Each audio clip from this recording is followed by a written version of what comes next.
Alrighty. Hello? Alrighty. Testing microphone. One, two, one, two. Wow. Testing. Yes. Why did you always do tum tum? Testing. It's those Yoruba parties. I mean, you guys are MCs now. You're bona fide master we ceremonies. don't do those What do you kind always say? Testing. No, everybody does it, even in the Igbo parties. No, the too. tum. Do you do They tum? do. In your MC work. No, I don't do that again because I'm in a different generation. Okay. You know, I Wow. think, That's good. and those things happen more when we're growing up in the parties, the naming ceremonies and all that.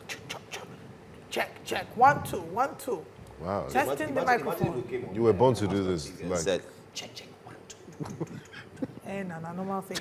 Anyway, we're not here to test the microphone, but to bring you the news and the latest happenings around the country. Thank you for joining us this morning. We always appreciate that you choose to start your day with us. I mean, what better way to start your day, really? You're welcome to Breakfast Central. I am Olive Emodi. I was streaming live on YouTube. You know my YouTube constituency, I got you. News Central TV live on YouTube is where the party is happening at, and we'll go there to take comments on any of the conversations. Once again, thank you for joining, and you're welcome. And I'm Benga Burua. Welcome to Breakfast Central, wherever you're watching from across the world. Vladivostok in Russia, Cox's Bazar in Bangladesh, or Bujumbura in Burundi. You're welcome to Breakfast Central. This is where, Ogumosho in Nigeria, southwest Nigeria. This is where the action happens. Nigeria's #1 breakfast television show. Yes, we have a lot in store for you. We cover all the bases and give you insightful analysis on the biggest stories happening in the country. You're welcome. Well, I am here, but I can also say, guys, I'm working remotely right now. How is that possible? Yeah. Whoa! Yeah. Dry jokes Working Thursday. remotely, you know. I mean, You work Remote work. yeah, I'm working remotely. You know, I mean, shout out to our STO who helped me work remotely. You know, that's what I So do. these are the things I have to deal with. I work with 2 men who are so dry, I would assume they are dehydrated. It's dry season. You know that. Hamatan. Yeah. Anyway, welcome to Breakfast Enough. Central. Je suis Johansson. My name is Johansson. And today we have some of the biggest stories. Nigerians seem to be in celebratory mode, especially with the swearing in of the acting IGP. Talking about Tunji Disu, and that's what we're going to use to start our wake-up conversation. But like the prefect of YouTube would always say, don't forget we're streaming live on YouTube. Please drop a comment or two and let us know what you think about this story. Wow, Johansson. Shots Shade. fired. I can't believe I was in I like can't this, believe man. that you people allowed Johansson Yeah, to insult me like this. no, And my YouTube family people. You know. And you allowed Joe to insult me like this. It's fine. Okay, let's get into the conversation for today. Like Joe said, President Bola Tinubu yesterday, Wednesday, decorated Tunji Disu as Nigeria's new acting Inspector General of Police, just 48 days to his retirement, following the resignation of Kayode Egbetokun, who stepped down a day earlier, citing family reasons. Shortly after the ceremony at the presidential villa, Disu assumed duty at the force headquarters in Abuja, taking his first salute before a formal handover. In his maiden address, he pledged to reposition the Nigeria police force to confront prevailing security challenges, acknowledging issues of trust deficit, outdated systems, resource gaps, and misconduct within the ranks. He assured Nigerians that his leadership will emphasize professionalism, modernization, strict accountability, and strong community partnerships through intelligence-led policing and digital tools. Disu vowed that impunity will not be tolerated under his watch, promising improved welfare for officers while urging citizens to collaborate with the police by reporting crimes and holding the institution accountable to strengthen public trust and national security. Let's take a look at the videos of the decoration of the acting Inspector General of Police.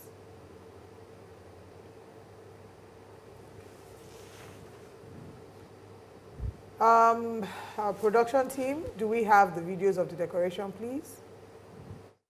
This responsibility at a defining moment for our nation's security, and expect you to strengthen the discipline, enhance interagency collaboration, and restore public confidence in Nigerian police. Lead firmly but fairly, demand professionalism at every level, and ensure that safety of lives and property remains our highest priority. The appointment means a lot to me. It means a lot to me because I have the love of my profession, the love of the country, and it came at a time I was not expecting it. That makes me give thanks to the President of the Federal Republic of Nigeria. My top priority, one of the first lectures I'm going to have with my men, I'm going to talk to them, let them know that the citizen of the country are the boss. It's very, very important for them to know that no police anywhere in the world can succeed without the cooperation of members of the public. I'm going to ensure that I take their welfare into consideration because people who are motivated are putting their best. I remember learning something. I learned many things from him, from Mr. President, but there is something I remember he said when he was governor in Lagos. He once said that a good leader should have a succession plan and must invest in his likely successors. I invested in likely successors in the Nigerian police force, and I'm happy that one of those that I've invested in has been found most suitable for the job and has been decorated today, and I'll be handing over in the next few moments.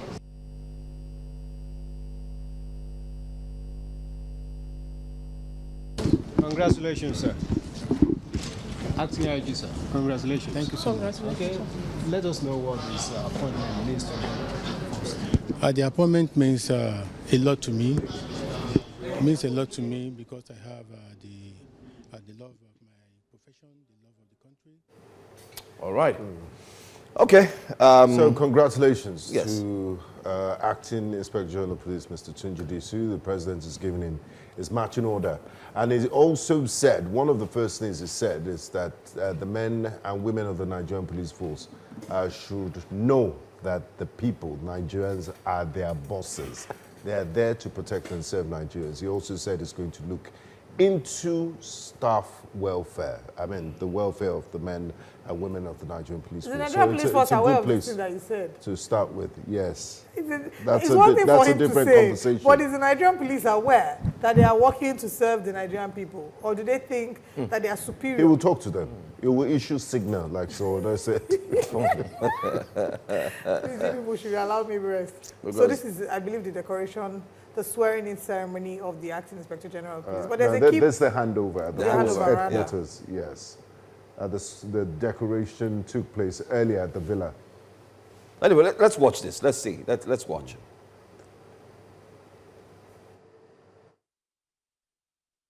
The foundation has been reinforced, the system recalibrated, the reform trajectory clearly defined. All these he has been part of. I charge him to consolidate these gains to deepen intelligence integration, expand technological modernization, strengthen accountability systems, and entrench community-centered policing as enduring doctrine. Institutional progress must not pause, it must accelerate. I want all the officers and men of the indefatigable Nigerian police force, from the French recruits still learning the weight of the uniform, to the veterans who have given decades of quiet service, to know that Tunji Disu, as most of you call him, is first and foremost a police officer before being the Inspector General of Police. This I greatly cherish and wish to continue to be. I see you, I honor you, and I'm with you. I know what it means to stand at the post in the rain. I'm aware of the risk involved in responding to any distress call. I know what it feels like to serve a public that sometimes applaud you and sometimes distrust you. Those experiences are not behind me. They will live in every decision I make in this office. Okay, all right. That's the new Acting Inspector General of Police. So there's a bit of a controversy there. The fact that he's very close to his retirement age. Now, if you recall, when Kade Betukun also was appointed, he had just turned 60, which is the mandatory retirement age for police officers, which is why Sowore and a number of people were advocating for him to retire as planned, even though there was an amendment to the Police Act that would enable him to be able to stay for the next 4 years. I mean, that was the argument to defend that. They said, look, there's an amendment to the Police Act that allows them stay beyond, even if they've gotten to their retirement age, to complete their 4-year tenure, right? But that has been a subject of controversy. And now he's been appointed, Disu has been appointed, who's also very close to his mandatory retirement age. But again, another controversy was people asking, why was Frank Mba, who is supposed to be next in line if he's in terms of seniority and experience, he would have been next in line to be Inspector General of Police. Unfortunately, or fortunately, depending on how you look at it, the IGP is a role that is left strictly for presidential appointment, subject to advice from the Police Council. So the president is the one that has the influence. So maybe if you want to start sticking strictly to the point of view of most senior person, then we can now start to say, okay, maybe we should reconsider how things are done, which is sort of similar with, maybe we can now say we'll leave the police to decide his affairs without the presidential interference in any way, shape or form. Well, I think the president has done his job. He has been able to select. I know there are people who were swinging towards the angle of Frank Mba being the next person, but whether you like it or not, just yesterday, a video, 2 days ago, videos were circulating. It's quite touching to note that everybody in the police affairs, as at 2 days ago, there was a video online, they were celebrating Frank Mba.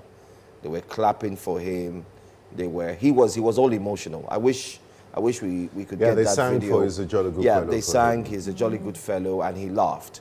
And whether you like it or not, he has put his name up there as one person that has gathered the respect of many Nigerians. He's one who in an speaks institution out. Yes, that many people have negative perceptions about. He's always talking about the positive. That's the video. Yes. I mean, let's take a look at this video as well. May the good Lord bless you. May the good Lord bless you. For he is a jolly good fellow. For he is a jolly good fellow. For he is a jolly good fellow. And so say all of us. Hooray! All right, there you have it. So what we're saying here is the president has gone ahead to do what he needs to do. So far, so good. As journalists, if we are weighing the reception of the acting IGP, we can say the reception is very good. Nigerians are more optimistic, but like I and Benga were talking, was it 2 or 3 days ago, that it's obvious that sometimes the reception is good, just like we had the case of the CDS. General Musa, when he was appointed. Exactly, was appointed. Everybody said, good, good, good. And then you had a caller who warned you, Benga, and said, Benga, you started Exactly, yesterday. That let the man sit down first, and then would know if it's good for the job. And one lesson we need to learn as Nigerians is that we need strong institutions and not strong personalities. Because if there's a system in place that makes people work and that, you have all the systems in place for an IG or the head of an institution to perform, then regardless of who you put there, they would always perform. But what we often see is that they are overwhelmed.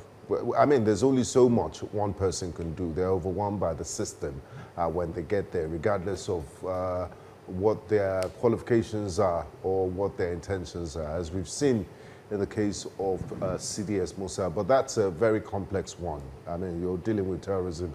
It's multifaceted.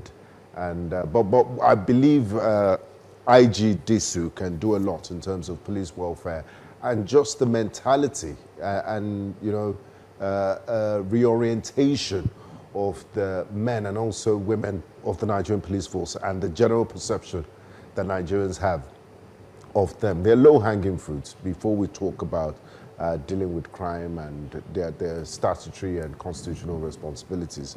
We wish him well. I mean, I believe most Nigerians wish him well. I mean, wish him well. There's also a video of his mother, good enough, his mother, who also came and followed through to celebrate with him. That's the video there where he is saluting his mom. This is cute. It's so sweet to know that you have your mother around you. No matter how big you are, you always be a mommy's boy. Everybody, Yes, like, no matter how awkward tall, you know the top. Just like the day my mom came to the office. Yes, Yeah, I I remember behind remember the scene. We had Benga's mom. Oh, this is There he beautiful, is, really beautiful. with his mom. We hope that he'll be able to make his mom proud and make the rest of Nigeria proud. You We're see that rooting for Benga, him. no matter how old you are, You'll always be a you're mommy's still baby. mommy's boy. Once you see your mom You like know. this, her lap will never be too fragile. Just the way Olive is our younger sister on Yeah. set. Yeah, yeah. I- I mean, I'm- your sister. Wait, which one concern younger sister and mother? We're talking No, about we're just saying. Please, But I let's It's go- family. let's We are go and take discussing Nigerians, family what issues. Nigerians Are you are not saying our But kudos family? to our producers. Thanks for getting these footages. Really, really nice, footage. yeah. Very good one. All right, but- let's get what Nigerians are saying, but I'll start with my constituency, of course, YouTube. More Thank you very much, Chukwemeka. Mr. St. Johnson, for warning Joe on my behalf. Thank What you. did he say? He said, Joe, be careful, because you're calling me YouTube prefect. Can any man, he said, can any man be corrupt or bent by this government? Mr. St. Johnson asked. And he says, I say no. Reason is that if you watch the EFCC boss speak before and after the Yahaya Bello issues, you'll find out that there was a very big switch, a turnaround, and a kind of handicapped play game played out, if you know what I mean. Then Lenin Ekwere says, while the decoration of acting IG was going on, people in Ondo State were being kidnapped. Now, wow. And Mokuye Chukwemeka says, good morning, Team New Central. The new IGP may have good plans, but as far as the head of government is Tinubu, nothing will change. Mokuye Chukwemeka has lost faith in the government. So there's also this argument, but we need to move to our next story, but this is also this argument about having square pegs in square holes, and many would refer to the time of the former President Olusegun Obasanjo, where he had square pegs in square holes, and many said the reason why these square pegs were able to thrive was because the president gave them a free room to actually excel And do their jobs. do their jobs. There was no Interaction interaction, and okay. disturbances, trying to interfere. So we've seen the CDS, like you've said. I like the part of the EFCC also mentioned. You know, he said I will resign if so. So we're still waiting. Yahaya Bello was White in the villa 2 days ago to attend an APC meeting, and this is someone that is being investigated for embezzling up to 8 billion naira. So, I mean, it just tells you what it is. Let's see what Nigerians are saying about this as well on X. Our tweets today. Yes, Mr. President knows his record and the assignments he has carried out. What I have observed about our president is that he never forgets anyone who has helped him in one way or another. So he uses his office to compensate them, even if the person does not know how to perform the duties of the office. He could appoint a bricklayer as Minister of Health simply to reward loyalty. You are doing well, sir. You are a good leader, sir. Damiji, wow. Is that sarcasm or something? A lot. No, it's lessons in loyalty. Okay, Wow. Unpopular opinion says it's starting to look less like government and more like a well-planned reward system. Bola Tinubu appears determined to keep power within his trusted circle, handing the mandate to loyalists he considers statesmen. He's slowly replacing important positions with allies. As for Godswill Akpabio, he doesn't seem to be under any real pressure. He may comfortably remain in position until the current era winds down. That said, congratulations to the AIG. Rising to the peak of the police force is no small feat, even though it's not on merit. In a system where connection is the main criterion for promotion, not merit, fortune clearly aligned in his favor. Our next tweet, the decoration is symbolic, but symbolism won't reduce insecurity. Ash, lines. As Tunji Disi steps into this role, Nigerians will be watching for measurable reforms, better intelligence coordination, police accountability, faster response times, and real community trust building.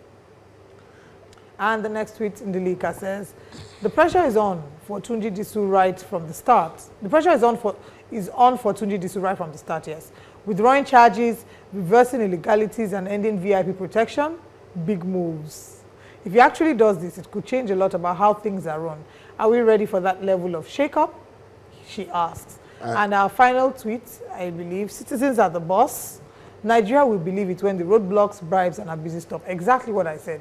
I said it's one thing for him to say that the citizens are the boss. It's another thing to ask if Nigerian police do believe that. Are they aware? Yes. The roadblocks, the intimidation, and other issues. Safety Cabal says Egbetokun, immediate past IGP, will have peace of mind from Omoyele Showore's harassment. That's if the harassment will not continue to... And it's a good place to just let our viewers know that today at 2 p.m. we will be having a live a place at a table that we'll be looking at Nigerian police. The question, the big debate is the police your friend? And we're going to have the Lagos State Police Commissioner Mr. Yusuf Jimo, who will be joining us live today. So you don't want to miss that one. It will be moderated by yours truly. But still talking about police issues. Are you going to bring, since you're talking about, since the theme is police is your friend, and you're bringing the Commissioner of Police, I believe, are you also bringing Johnny Drill? So you come and sing, "How are you, my friend?" by the time you people are done. Maybe the next edition, the one you will host, you can do it, since Johnny Drill is your friend. Let's go on to our next story very quickly. And this still has to do with Nigerian police. Yes. At the Federal Capital Territory Command of the Nigerian Police Force in Abuja, while they were swearing in the acting IGP, activist and former presidential candidate Omoyele Sowore Tuesday confronted Minister of Works David Umahi over the arrest and detention of businesswoman Tracy Anitha Nicholas Ohiri. Ohiri was reportedly arrested in Lagos on allegations of cyberbullying. Remember, we had put out some videos here and there talking about these women. She was flown to Abuja and detained after accusing the minister of owing her 250 million naira for over 12 years. Haba. Well, a matter many describe as a civil debt dispute. Civilo, take note. However, the case was escalated into a criminal investigation. Sowore alleged that police authorities facilitated a meeting within the command where the minister confronted the woman, but the session was abruptly halted upon his arrival. He further claimed that despite the minister's departure, bail was denied and concerns remain over due process, while police authorities have yet to issue a detailed public clarification on the circumstances surrounding her continued detention. Let's take a look at the video and see what happened.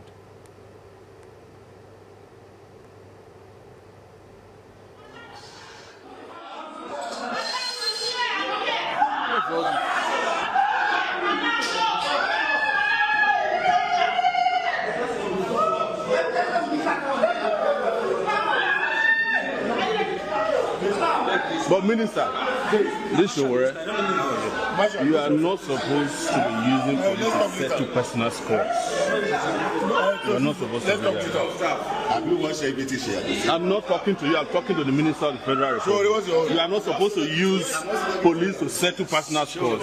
Jory, what's your problem now? Jory, calm down. What's your own now? I'm talking to you now. Jory, you can't come here and talk now. Jory, you can't come here. No, please. You don't come here and talk. Don't push you. I'll talk to you. Don't talk to me anyhow. Don't talk to me anyhow. Don't talk to me anyhow.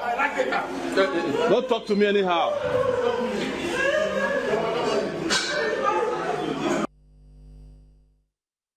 So there you have it. Omoyele Sowore did put out a statement on X yesterday detailing all that took place. But what you see on that video as well is a clarity of what we face today. Now, he says, today at the FCT command of the Nigerian Police Force in Abuja, I confronted the Minister of Works, David Umahi, inside a conference room where police operatives had effectively set up shop for him to harass a woman who accused him of owing her and making a pass at her years ago. A married woman, Tracy Anitha Nicholas Ohiri, had been illegally arrested in Lagos on allegations of cyberbullying, flown to Abuja and detained. Her alleged offense was accusing David Umahi of owing her 250 million naira for over 12 years, a claim that at its core is a civil dispute. Rather than treat the matter as such, the police escalated it into a criminal spectacle.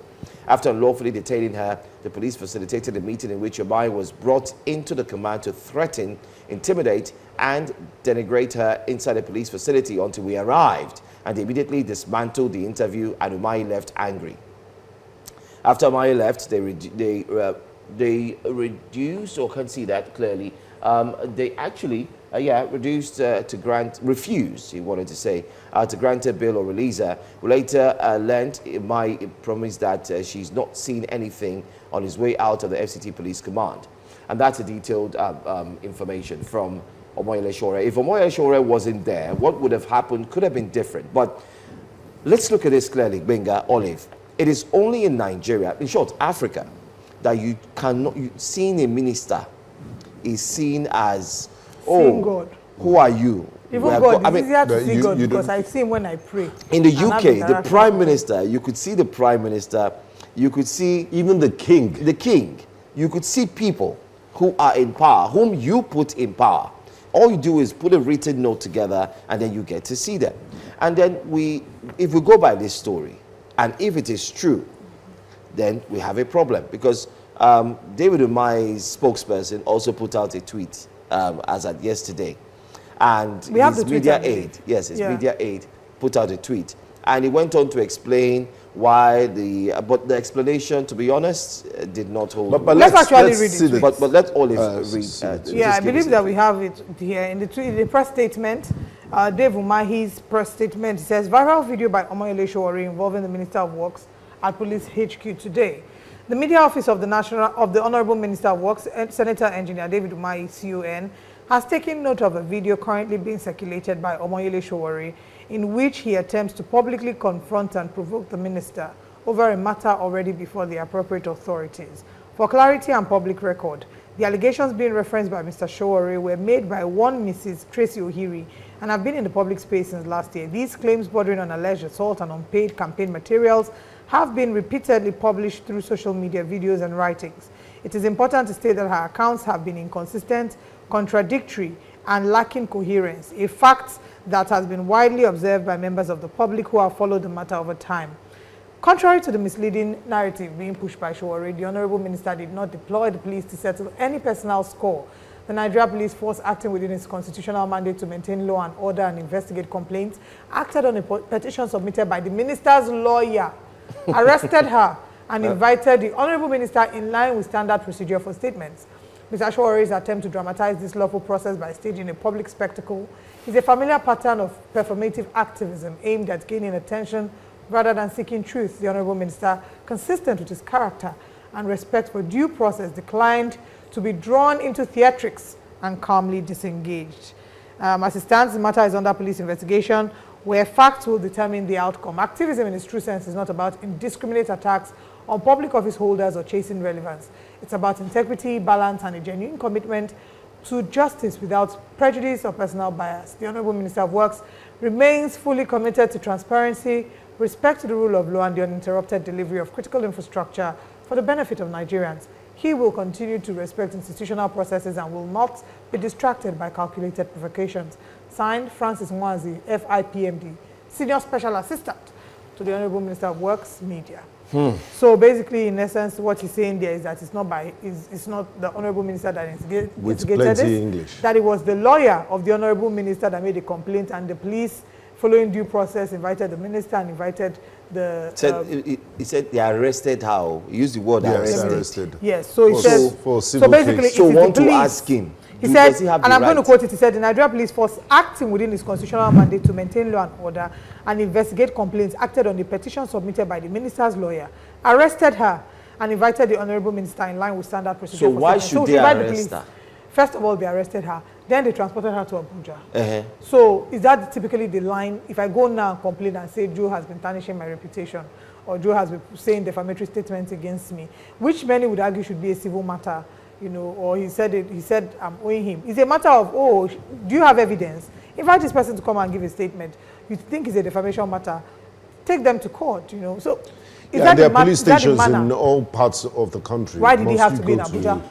To Abuja. And I think it's high time that the Senate looks into the Cyberbullying Act. It's been used, it's been abused so many times. It's the shortest way to violate a person's human rights. So people don't have a right to have a different opinion, to complain or to criticize. Once that happens, the next thing you see is you'll be charged with cyberbullying. I think it's a way of stifling freedom of expression, and it would be nice if that act is repealed altogether. Let's see what Nigerians are saying about this story concerning the minister. Let's see what we could do. Take a few tweets. A letter from Jagaban says, woman emotional manipulation and using sexual harassment. Why not sit down and tell her story? Even if it's true, with this display, who will believe her?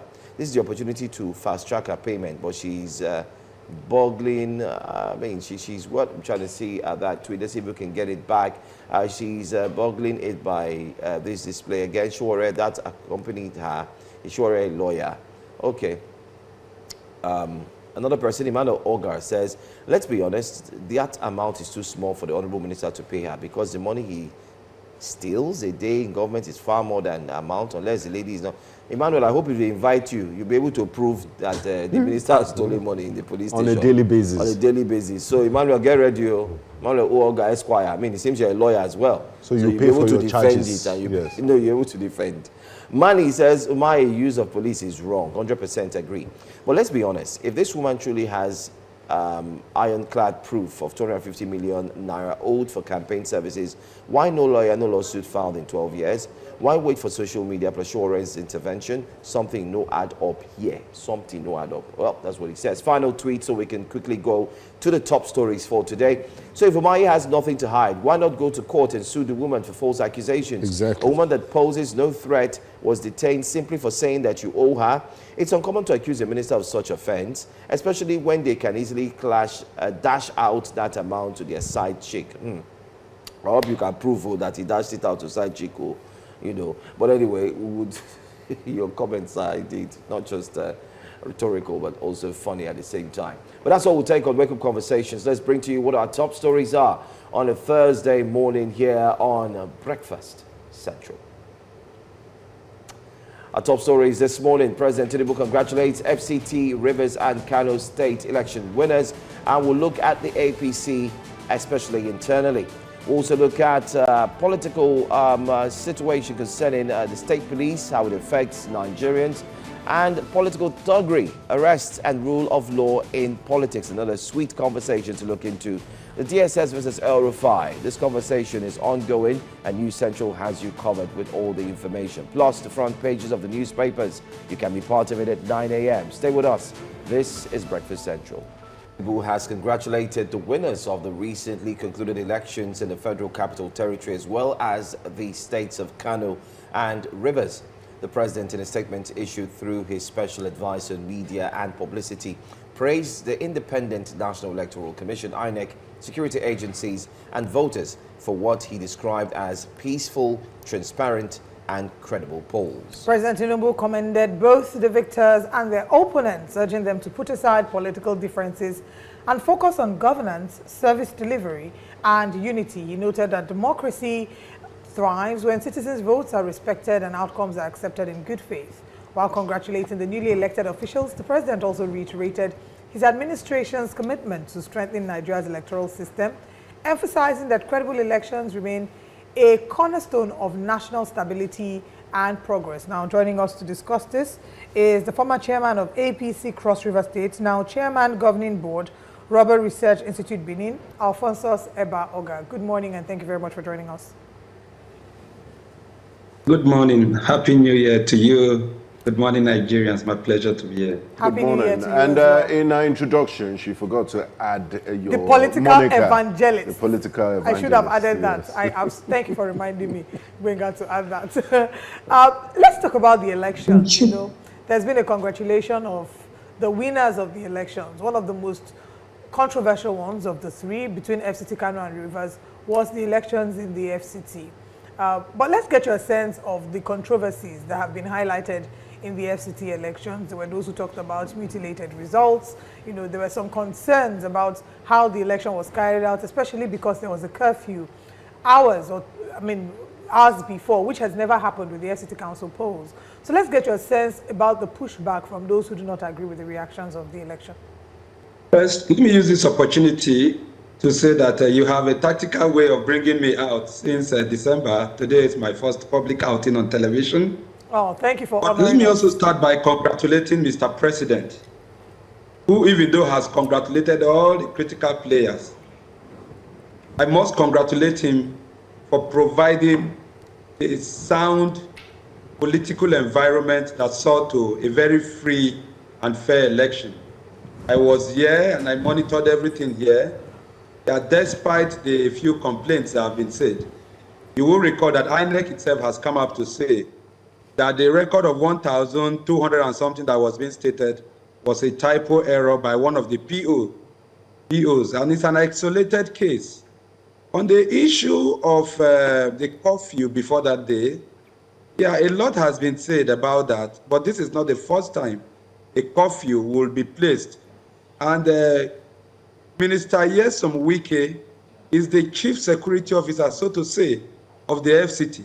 Perhaps there were information at his disposal that were not made known to people like you and myself and others who complained. But all is well that ends well. That happened did not stop or negate the voters from coming out, because there was even an improvement in terms of the participation of this election from previous election in the FCT. I have lived in Abuja for 31 years now, and I have followed the trajectory of the democratic process and elections and how it goes since 1999 till date. So I can plainly say that this was one very free and fair election, that the reward that was given to President Asiwaju Bola Tinubu through the performance of Minister Nyesom Wike was well deserved. And again, I join Mr. President in congratulating the winners and in urging those that lost to take this with philosophical equanimity. Mr. Alfonso Bauga, is it the person who writes the exam that scores himself and applauds himself? I know that you are a member of the APC. I don't expect you to say anything different, right, regarding that. But I want us to speak to the weight of these complaints. And we'll take them one after the other, but we need to go on a break, and when we come back, we'll continue the conversation. All right, welcome back. We're still analyzing the congratulatory message sent by the president to the winners of the by-elections, and also just getting a general sense of the feelings of Nigerians. We're joined by Alfonso Oga, who is the former chairman of APC Cross River State and is now the chairman governing board, Robert Research Institute, Benin. Thank you once again for joining us. Before we went on the break, I did say to you that, I mean, you applauded Mr. President for carrying out a free, fair, and credible election. But I said to you that there were some people who had pushed back. And of course, I expect that you would applaud the president, especially because you're a member of the party. Most of the members of the party will see it as free, fair, and credible. But one of the key complaints that I did see was, first of all, I hear you say that Mr. Nyesom Wike is the chief security officer of the FCT. But the question is, in what capacity was he moving around from polling unit to polling unit? In the videos that were being shown on that day, our correspondents were on ground and captured the FCT minister taking walks. Many interpreted this as a show of subtle force or covert coercion that would influence the choices that people made. So do you not see this as an action that should not have happened on an election day, especially because he's not even able to vote in the FCT? He should have been in Rivers State voting. Unfortunately, he wasn't in Rivers State. Let me say this for the record. If you have followed my live, you would know that I speak true to power and I say things the way they are. 2 years ago, there was hunger in this land. People were going on hunger protests.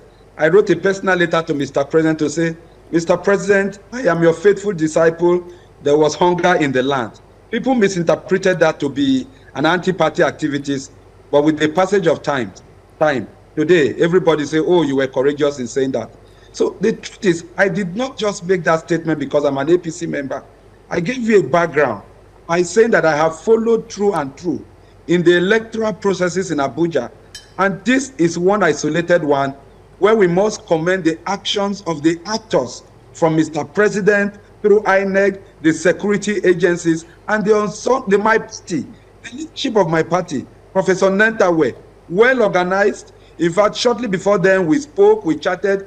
He told me how focused he was in this election, and the result that came out was a product of the well-arranged system that gave us this victory. But the unsung hero remained Minister Nyesom Wike. You will also know that I'm not one of the persons that is Governor or Minister Wike's friend. For me to be commending him today, I must say this, that he has become on what basis are you commending him? A forest. And why am I saying this? It's infrastructural development in the FCT. And during the campaigns, he said he was going to support anybody that was supporting Mr. President.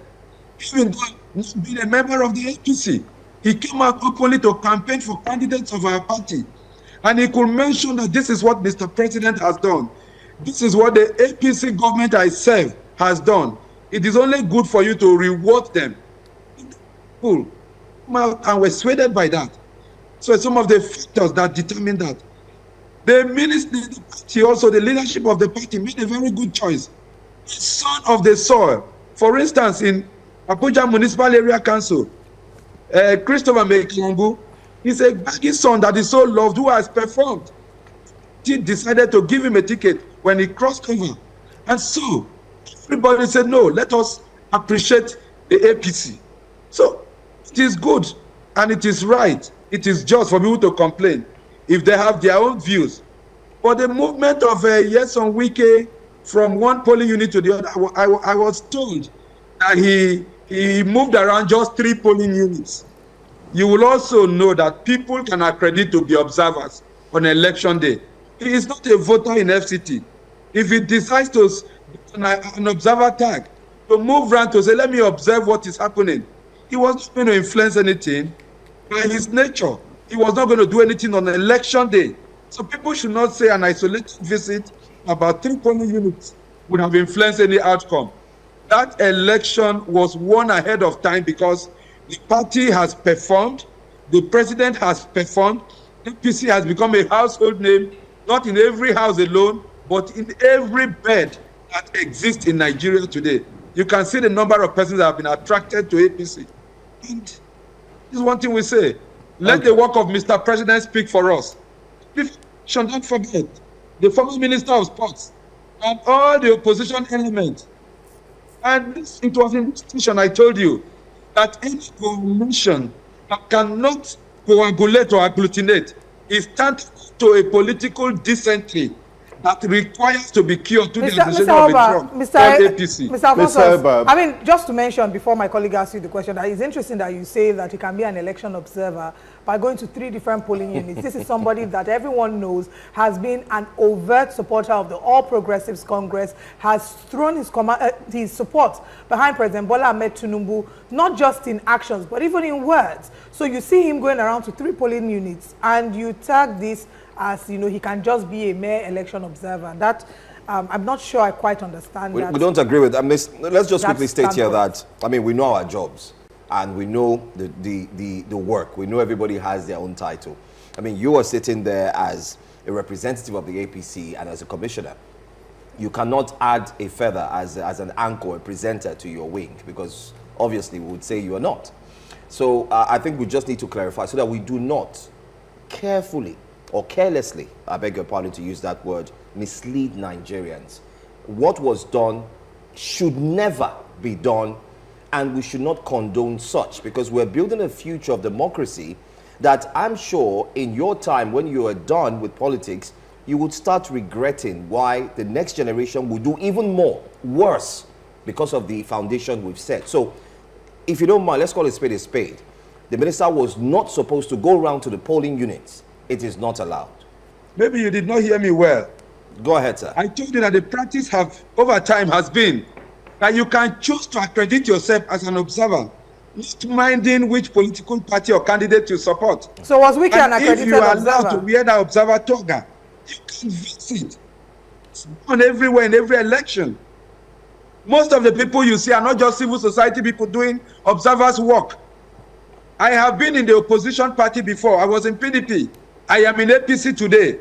While we were there, it used to be the practice. While I'm here today, people do it. There is nothing that I have said that if you go as an observer, you cannot move from one unit to the other. This is the point I was saying. This is a minister, not an observer. And it is not anything to pick any offense. No, I'm being very honest with you. Okay. What you understand as politics in practice is also different. Okay. Today, it has become an illegal act. Okay. It is an opportunity for the law to be amended to that effect. To say if you are a supporter of any candidate of a political party, you are prevented completely under guise to move from any unit to another unit to observe elections. So my question is... It is not the exclusive reserve. And my question is in response to what you have said, was His Excellency Nyesom Wike, the Minister of the FCT, moving from polling to polling units as an accredited election observer based on your assessment? Because I do not have those facts to know whether he was accredited. He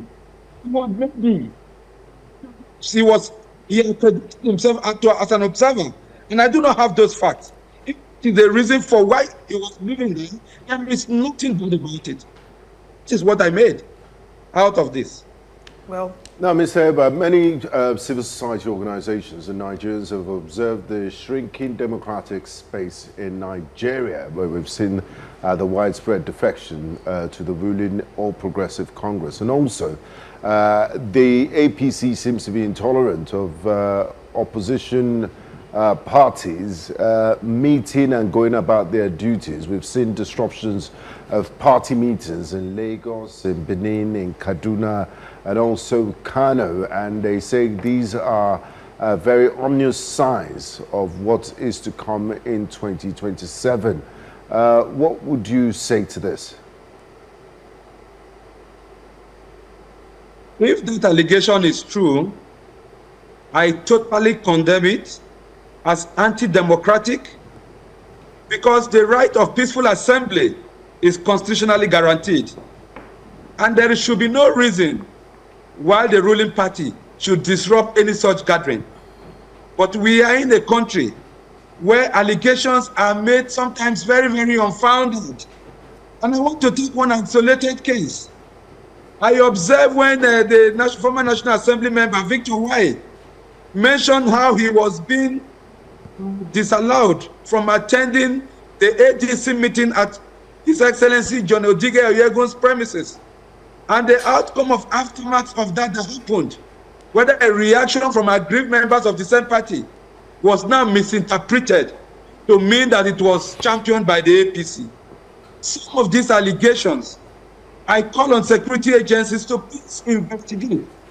And when we are culpable, we be punished for it, because it's completely anti-democratic. I do not support such. People should be allowed to do their own thing. And I know that politics is local. We will win somewhere, we will lose somewhere. We lost the election in Gwagwalada, and I am sure after analysis, if there's need to go to tribunal, we might not need to go.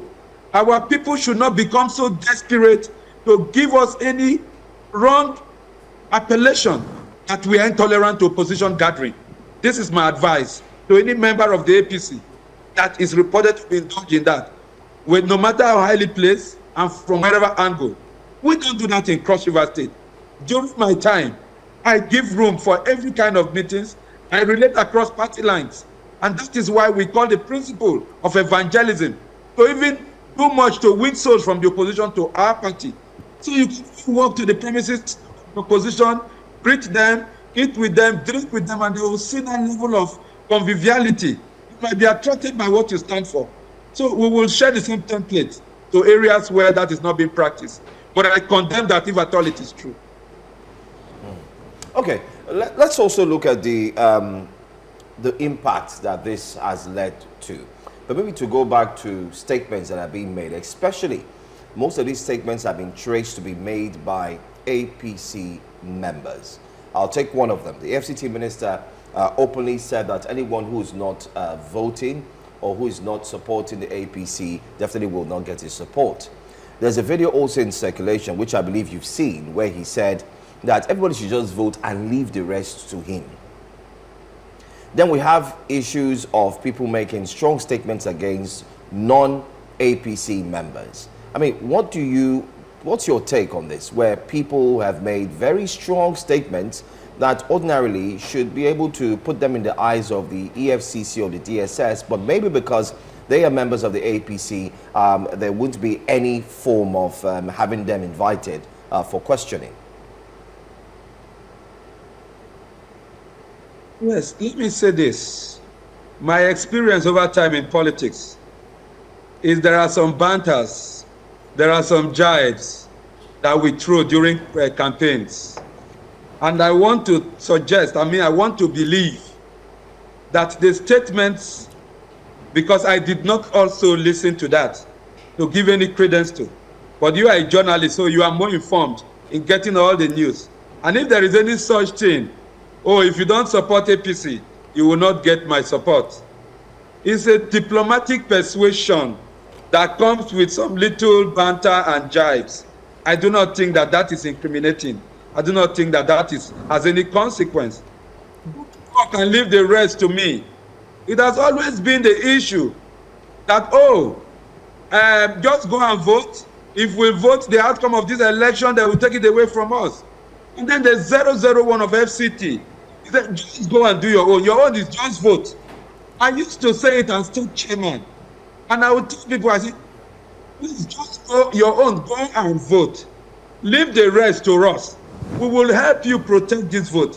While you are sleeping, We will be the one following from collation from one point to the other until it gets to final collation to ensure that the will you have expressed in our favor is not truncated. And I had the privilege of studying English for 3 years. Constructions, whatever you add, the ability to get the synthetic approach, the semanticity is what is important. The statement, do your own and leave the rest to me. Noam Chomsky of the traditional grammarian or the M.A.K. Halliday School of Thought, they come back today, will not come and tell you that that statement should be interpreted to have any criminal alienation or any illegal connection that should call for questioning. So it is not because they are supporting the ruling party. That is why they should be shielded. That statement in itself is not sufficient, and I do not think it carries any force to call for such questioning. Would you have the same reaction if it was one of the opposition leaders who was maybe in charge that had made a statement like that, who had said, you know, insisted on his party being the winning party, and let's assume that the opposition was in power, would you have the same reaction? Would you treat it as say the same thing? Call me back 10, 20 years after now, I will say the same thing. God keeping us alive. Okay. Now, let's talk about, you know, what the next steps are and what this 2026 elections or these recently concluded elections in Kano, Rivers, and Abuja tell you about preparedness for 2027 election. There's a lot of apprehension in the air about the 2027 elections and what, you know, might be the outcome of the elections. It feels that we have been preparing for 2027 from 2025. So let's get your sense of your expectations for the general elections, the big one. In saying the level of preparedness, let me take it from the angle of INEC. And let me use the opportunity again to congratulate the new INEC chairman. This outing shows that he's a serious man, a man I have always known for integrity, a man I've always known for hard work and honesty. He has done not less. The issue of even the real-time transmission, we have also saw it in display because so much internet connectivity and coverage within FCT. We can only move from that level to the next level. And I must commend the actions of even all political parties. I think apart from pockets of issues in one or two polling units where there were some disagreements, there was no real violence, so to say, that led to any loss of life or destruction of property in the proportion that we have seen over time. On the angle of the political party APC, I must thank our leaders. And again, I commend leadership of Professor Nentawe. Because what he has shown is what we all have seen as a departure from the previous time. In the last administration, the APC government lost election at the polling unit in the villa. This time we swept clean. It means Mr. President has done so well. It means my party has done so well. We are therefore prepared to face the 2027 election without fears. The security agencies, they did so well. Their deployment, their coverage, their effectiveness. I also commend their action. All right. The opposition, I must thank them for coming to add more vibe because the campaigns showed the presence of wins from both the ruling party and the opposition. Unfortunately, we are out of time, Mr. Alphonsus Eba. We have to wrap up the conversation now. We're out of time, but I get the sense from where you stand that you're thoroughly impressed and excited about 2027 and what that holds. And we'll just be counting down the months and see if your excitement will match the reality. Thank you for joining us and sharing your thoughts this morning. Thank you so much. Thank you very much. Right. Thank you. All right. Let's tell you what's coming up next here on Breakfast Central.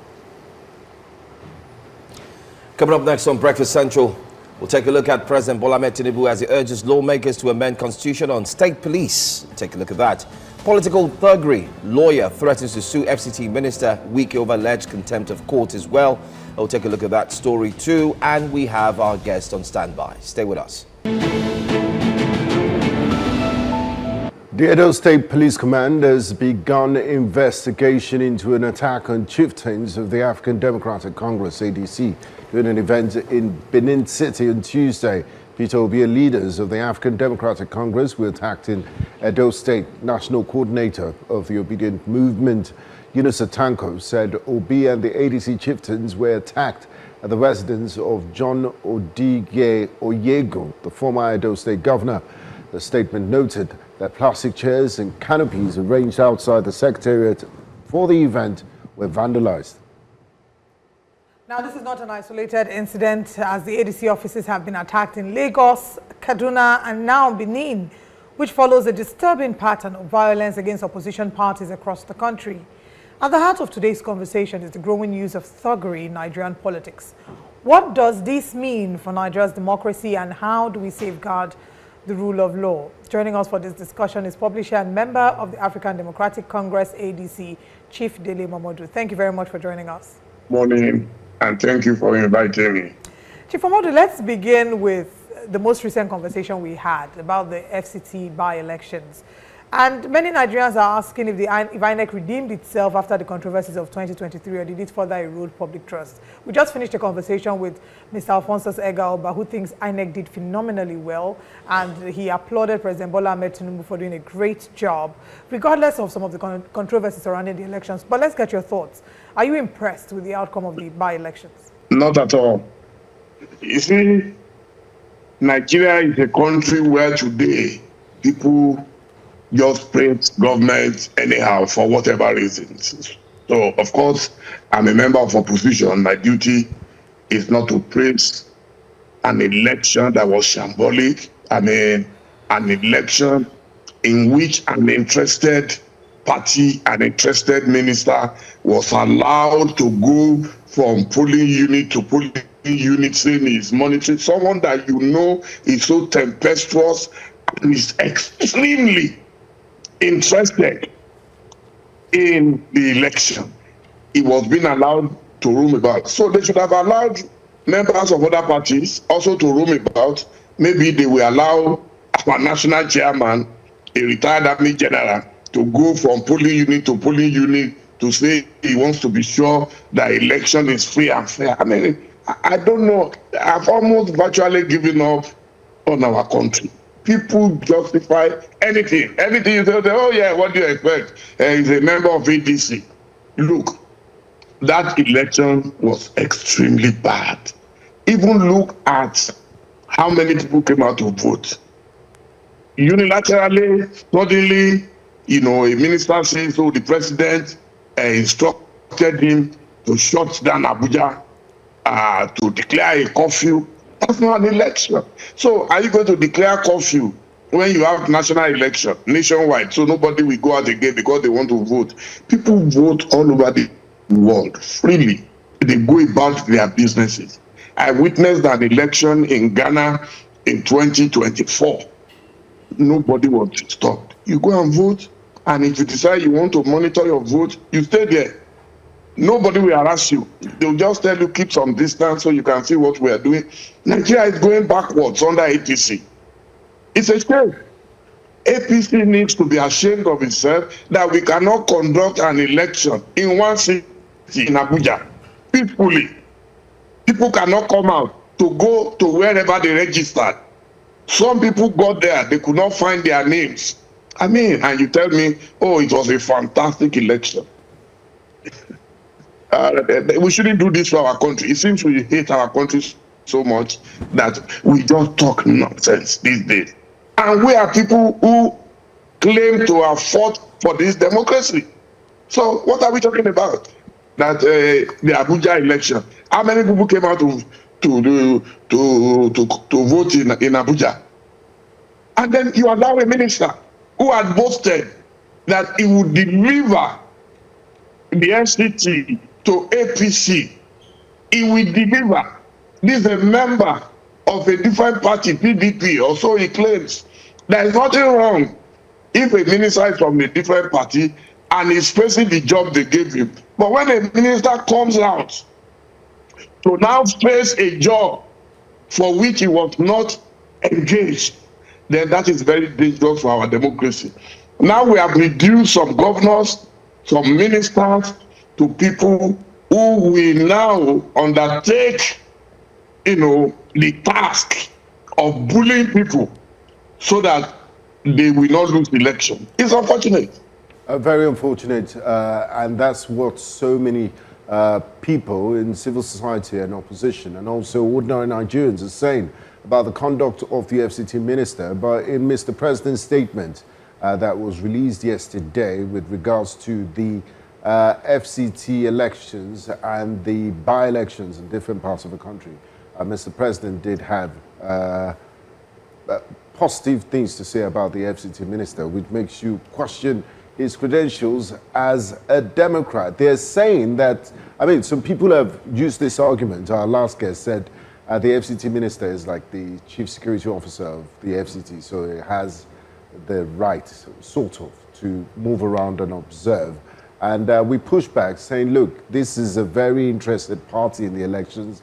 He's a very huge supporter of the APC, and he shouldn't do that. What does this tell you about what we're headed to when the Commander-in-Chief of the Armed Forces is saying, is this not going to egg him more to further erode our democracy? He's saying, look, I'm happy with the work you're doing. Look, I was embarrassed. I was scandalized watching the president praise Minister Wike. I was really embarrassed because once upon a time, we fought against the military in this country. And so how can we now replace a military dictatorship with civilian dictatorship?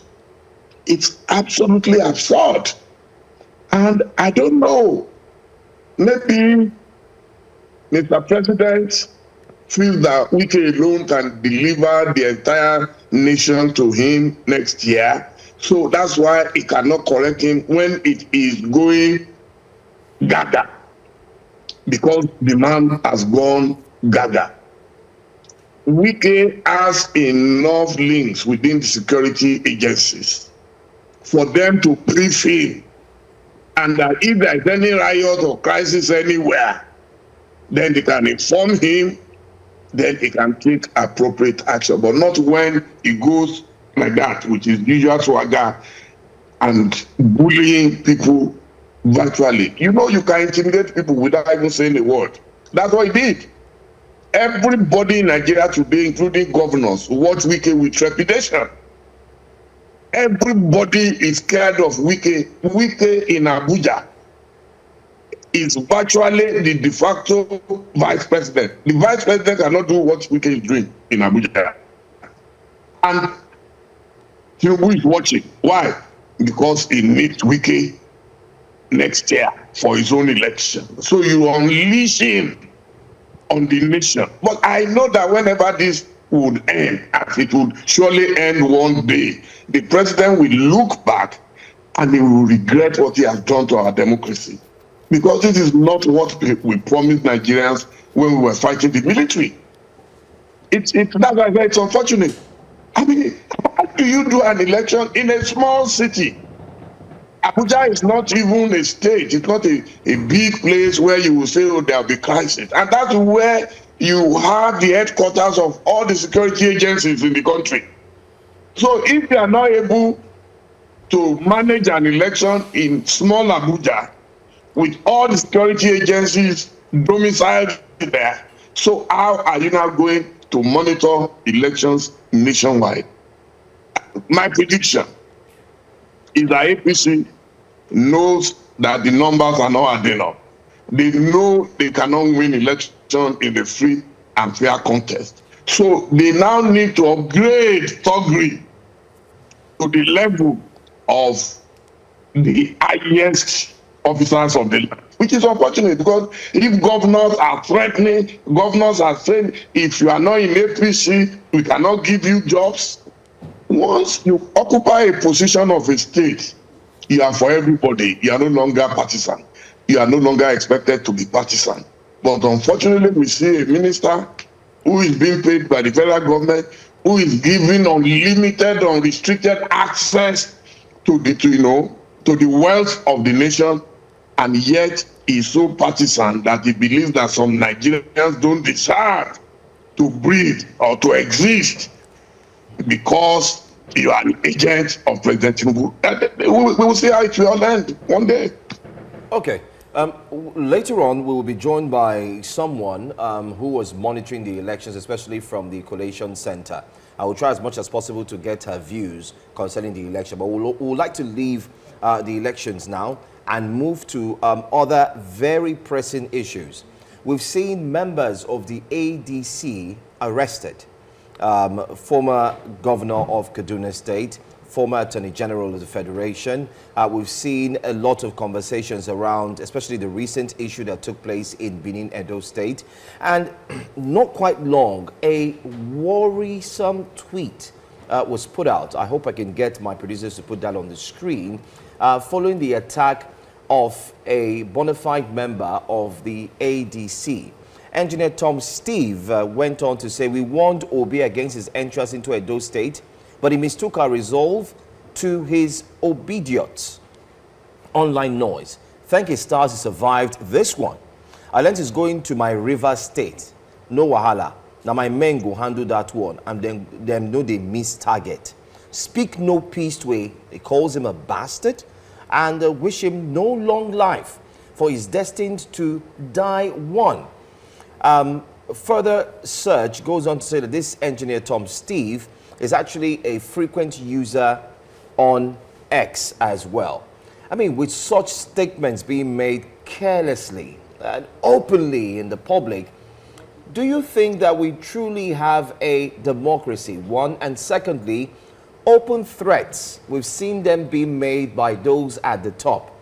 What do you expect, especially from true supporters of the APC as well, like the one we just saw on the tweet? The pattern is very clear. We were taught something in the literature in English in Ife in those days. It's called the sociological approach to literature. Before you know why people do what they do, you have to go and check their background. So there are too many men of no character in Nigerian politics today. They will do anything and everything necessary and possible to maintain their grip on power, our commonwealth. I don't mind if the president can organize a good, a free and fair election and he wins, we shall congratulate him. But to tie down the hands and the legs of everybody and call that an election would be very, very unfortunate. And it is clear to me right now. You mentioned the ADC people who have been arrested and everything. Oh, that pattern did not start today. It started way back. And we've all continued to, as long as they committed crime. When the biggest guys are in government and they are untouchable. We see today governors who can afford private jets. We see ministers who can afford private jet. Nobody looks their way as long as they are using those jets for the good of APC. So ADC would, of course, have to contend with whatever the man at the top is doing at the moment. We would have to protest. We would have to reach out for help, the same way the president is reaching out to America for help to combat terrorism. It is the same way we need to reach out to our friends and allies all over the world to combat political terrorism in Nigeria. Because what we are going to witness in the next 1 year will be very serious. You saw what happened in my home state, Edo, just 2 days ago. How do you tell a Peter Obi, a Nigerian, a former governor, former presidential candidate, you tell him he cannot move freely in Edo State? I can't understand it. That very venue that was used 2 days ago was the venue where I declared on January 15th for ADC. And we organized everything, it went well. So maybe because I'm not Peter Obi. So Peter Obi must be a threat to them for them to get that frenetic. So the fear of Peter Obi, especially in the southeast, in the south, and other parts of Nigeria, is the beginning of wisdom. So they know Chief that Momodu, for Tinubu to win, just a minute, sir. For Tinubu to win election next year, he will need to lock out the entire South, and they can see that that is almost becoming impossible. He needs all the 3 states, all the 3 regions in the South, and then maybe we get one in the North Central. That's their permutation.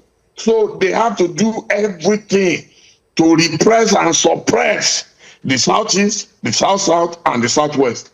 That is the problem. If you don't get that, then we're just playing games. Now, Chief Momodu, the current APC government in Edo State has pushed back and said they are not responsible for what happened, the incident, the attacks on ADC officers.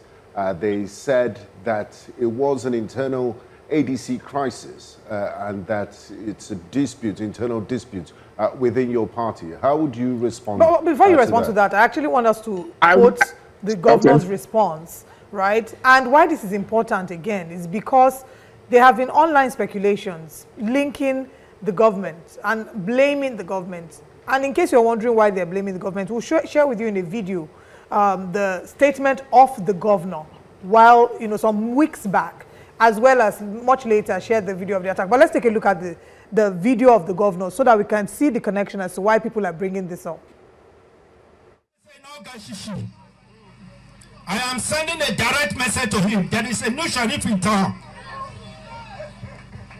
He cannot come to Edo without telling me. I am serious about it.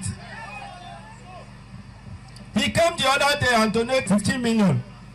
By the time he left, there was crisis. 3 people died in Benin. So for that reason, tell Obi he should not come to Edo without telling me. That is a video that is credited to the governor, and I'm now going to read the statement from the governor in reaction to the attacks against the ADC. He said, of course, the governor, Monday Okporo of Edo State, has condemned the recent assault on members of the ADC, characterizing the incident as an escalation of internal party conflict that has gone excessively far. He noted that it was regrettable that certain individuals allegedly exploited Edo State's peaceful environment to incite violence. And then he says that no political blackmail would weaken the support of Edo residents for their government. He believes that this is some form of political blackmail and condemned the use of violence by politicians or individuals seeking electoral advantage, asserting that such actions demonstrate a lack of integrity and respect for the electorate. I wanted to give you a full picture of everything, and for viewers who are wondering why we're bringing in the government into this. So please, if you may respond. Personally, will not accuse anyone without having the facts. But we have a saying in Yoruba, the witch cried yesterday and the child dies today. Who does not know that it was the witch of yesterday that killed the child? So it's unfortunate that my own governor in my state, with all due respect to him, would order a fatwa, because that's what I would call it, against a fellow Nigerian who was once a governor like him.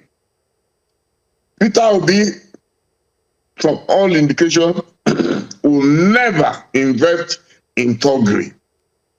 His supporters can campaign for him vigorously on social media, but I've never seen anywhere where they unleash terror on anybody. So it's unfortunate, but I am telling you, a lot of our governors are crying louder than the bereaved. It's like, I don't know what jazz they've used on them, that everybody is fighting. They are fighting for attention. They are fighting to prove who is the bigger thug, who can fight on behalf of Tinubu. Tinubu must win by all means. And what they all forget is that if a man in his first time can capture the bodies and souls of Nigerians this way, So what will he do when he now has power for the second time, when he no longer needs anybody? So what will then happen is that you have a full-blown dictatorship, and all of them will now be at his mercy. I hope they know what they are doing. I hope their giddiness will calm down. They need to calm down their giddiness, because they don't seem to know that a dictator will bite anybody who crosses his path. So if they think, is Yaya Bello not in their party? Go and ask, what was Yaya Bello's problem? Is he the biggest of all of them that they claim, stole government money? So it tells you that nobody is safe. Whether you are Yaya Bello, for as long as you are useful to them, you are okay. And then, do they think they will be in power forever? Would Malami, one of our own today in ADC, have ever expected, and this was our Minister of Justice and Attorney General, would he have ever expected that he will be in detention today? Or not to talk of Malam, Nasir El-Rufai, if you count 3-4 people who helped Tinubu to power, El-Rufai will be one of them. Where is El-Rufai today? It's languishing in detention. Now they are postponing his arraignment and everything. So nobody knows tomorrow. And that's why I keep telling people, let us end this rat race. Every government that comes blames the last government. APC was the last government in power. Now, a few months after Buhari left power, a few months after Buhari passed on to the great beyond, his own party is rubbishing his legacy, attacking its men and women. Is that not to tell you that when tomorrow comes, some people are also going to rubbish Tinubu's government? They are going to attack his men and women. Do we need that? When Tinubu was governor and they were arraigning him at the Code of Conduct Tribunal, a lot of us came out to fight that no, it's a witch hunt.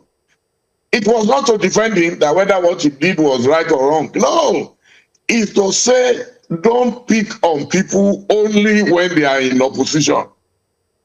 We must get to that stage where what is good for the goose will be sauce for the gander. That's all I have to say about it. So I pray that my governor will not go that route, that my governor will calm down, because all he needs to do is do a good job. And I can see he's doing some things. I watched him, he brought Wike there a few days ago to commission, but you are not going to be in power forever. So be nice to everybody, be gentle. You have nothing to be afraid of if you do your job well. That's all. I'm a Democrat. I have nothing against the governor. I don't know if he knew about it, but it is very tempting for anyone to believe that Obi was the target of that attack. Whatever squabble they claim existed within ADC was just something that could be settled within the house. I was at that very venue on January 15, and the people, all the principal parties, including Chipoyegun and all of them, they were with me that day in that place. But the only person that was absent was Obi. So that's why it's very tempting for me to believe that maybe Obi was the one who got them very angry, and they had to attack. Okay. All right. We'd like to look into these issues of thuggery. The just concluded elections, there was not this time, not ballot snatching, but we did hear of papers that were snatched, with the exception of some police officers, which video footage shows proof that they also came along with these snatchers, as it were.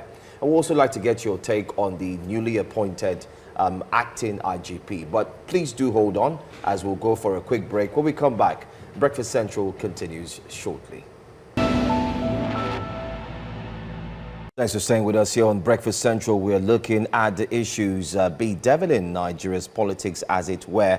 Our guest is a seasoned publisher, not forgetting too, he's also a member of the ADC. And we will be talking to him a little bit more. We do have Chief Dele Momodu, who joins us here this morning on Breakfast Central. Right before the break, we talked about the issue that we saw during the just concluded by-elections, where ballot papers, not the box this time, were carted away by a few persons in support of the police force. As we did see members of the Nigerian police, video footage proves that. So we're not just saying it, it's there for the records. What do you make of the situation where the police are being used, especially on issues that shouldn't even affect or concern the Nigerian police? And what's your take on the newly appointed Acting Inspector General of Police, one whom I know that you also know so well? Well, let me start by congratulating News Central for the good job you are doing. I follow you very keenly, and we must also encourage ourselves, but because you go beyond and behind the news. And I hope that more and more Nigerians will be able to tune in to your station. You are doing a marvelous job. Thank you very much. I will also congratulate our very dear brother, the new IG in waiting, because I think he still has to be, his appointment needs to be ratified, but I'm sure he will get it. He's a gentleman that everyone knows very well, that especially those of us within the Lagos circuit. I pray that if we do well, he's a man with a wealth of experience, and you can see it in his sporadic promotions over time. So I followed him quite keenly. So I expect, and he has the full backing of the president. He was once an ADC to Governor Tinubu in Lagos State. So I expect him to enjoy the confidence of the president. So he would have no excuse to say, oh, I'm not able to do this, I'm not able to do that. There is an issue that I would want him to address. And I mentioned it on your station once, when they said, oh, they should withdraw VIP escorts, they should do this. With what happened in Edo 2 days ago. And I warned at that time, I said, this thing might be targeting opposition. People abused me. You know, experience is the best teacher. I'll be 66 in May, and I know my country very well. And I know, like Ifabiola used to say, that you can't hide behind one finger. You can't. So the time has come now for them to give opposition maximum security. God forbid if they had killed Peter Obi 2 days ago, where would we be? So we have to be fair to all. APC is not the, no matter how much they try, they are not the only party in Nigeria. There are other parties and they must exist. We don't want a situation where they will injure members of opposition, and then all that Tinubu will offer is a condolence written by my former Oga at African Concord, Bayo Nonuga. We are very quick at controlling people. It's getting very dangerous. So I don't envy him. I don't envy Mr. Dizu at all, because he's coming at a very delicate period. 2027 for APC is beginning to look like a matter of life and death, that if they don't win, the world must end. So I pray for him. Okay. He has my best wishes. I saw him with his lovely mom yesterday. I posted on my Instagram page. I saw him. So the prayers of his mom and his ancestors made it go with him. Okay, finally, Chief Momodu, before we wrap up this interview, there's so many Nigerians that have lost hope in the political class, and all you have to do is just look at the numbers of Nigerians that came out to vote in the municipal council elections in Abuja and different elections. Some feel, I mean, the burden lies with the INEC in terms of voter education. Some also say the opposition is not pulling its weight and doing enough? Because there are a number of people that feel, 2027 is a foregone conclusion. You have 30 governors in the APC, so why do we even bother in the first place? And they look at the composition of the ADC, that it's filled with former members of the APC. So what's your message to Nigerians, and why is it important for them to be active in the political process and to really, really come out and vote? Number one, opposition is not a political party. Opposition is every one of us. I don't know why people think, some people will go and fight on their behalf. So we are the lambs of God who will take away the sins of the earth. No. Opposition is any Nigerian who is opposed to bad governance. Opposition is every Nigerian who feels that Tinubu does not deserve a second term, that if you have failed in a class, you are not allowed to go to the next class. So that's that. Then this idea of, if we have 36 governors in APC, it's automatic. Governors are not masquerades from heaven. They are human beings like us. Wike, with all the bravado, did G5 in the last election.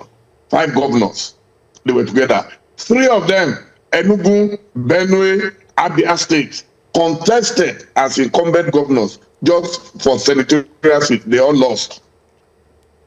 People forget our contemporary history. People have already forgotten that 3 out of G5 governors contested as senators in elections that they supervised in their own state, and they all lost.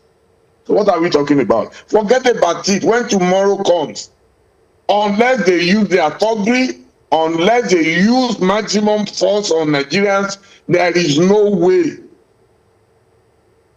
APC can win that election. I guarantee you, there is no way.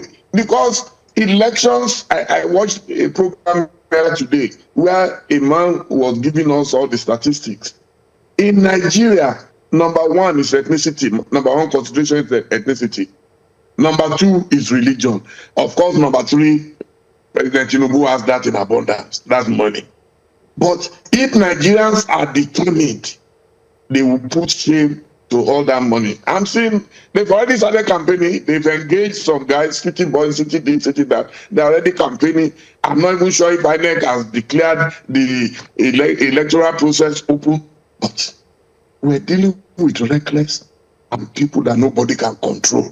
They can do anything virtually and get away with it. So let's watch. But I guarantee you, it's a waste of time. If Nigerians rise up, instead of sitting down to say, opposition is not serious. Who is the opposition that is not serious? The biggest party in every country is what I call the floaters party. When the floaters who are waiting at home, when we went to detention in 1993, people sat down at home, they were still abusing us. When we were forced into exile to be able to fight another day, people were still abusing us. They ran away. Look, I will do what I can do, play my own part. My part, is media. That's why I'm here speaking. That's all God has given me. So I don't have guns. I don't have anything to fight anybody. I don't have the powers of a minister to go around roaming on the day of election.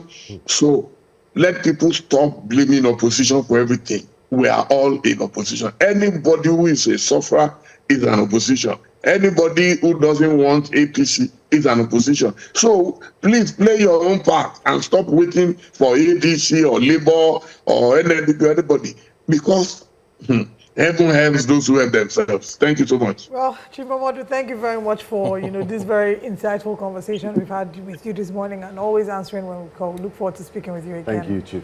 Thank you so much. Thank you so much. Thank you. All right, the conversations continue this morning, and we're still looking at the ADC attack in Edo State. But let's go on a very quick break. And when we come back, we'll be having a different guest joining us to continue the conversation. Please stay with us.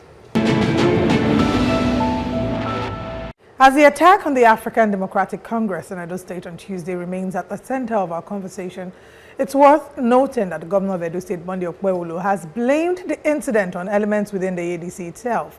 In a personally signed statement, the governor condemned the violence, describing it as a fallout of internal disagreements within the party and warning that the ADC was taking its internal crisis too far He also cautioned against the importation of thugs under the guise of politics and vowed that Edo State will not be allowed to become a theater of conflict. However, many Nigerians disagree with this position, with critics pointing fingers at the governor, citing a past warning he gave in relation to Peter Obi's visit to the state. I am sending a direct message to him. There is a new sheriff in town. He cannot come to Edo without telling me. I am serious about it. He came the other day and donated 15 million. By the time he left, there was crisis. 3 people died in Benin. So for that reason, tell Obi he should not come to Edo without telling me. We now bring in another voice familiar with Edo State politics. Joining us this morning is Edo-based rights activist Precious Oruche, popularly known as Mama P. Good morning and thank you very much for joining us. Good morning and thanks for the invite.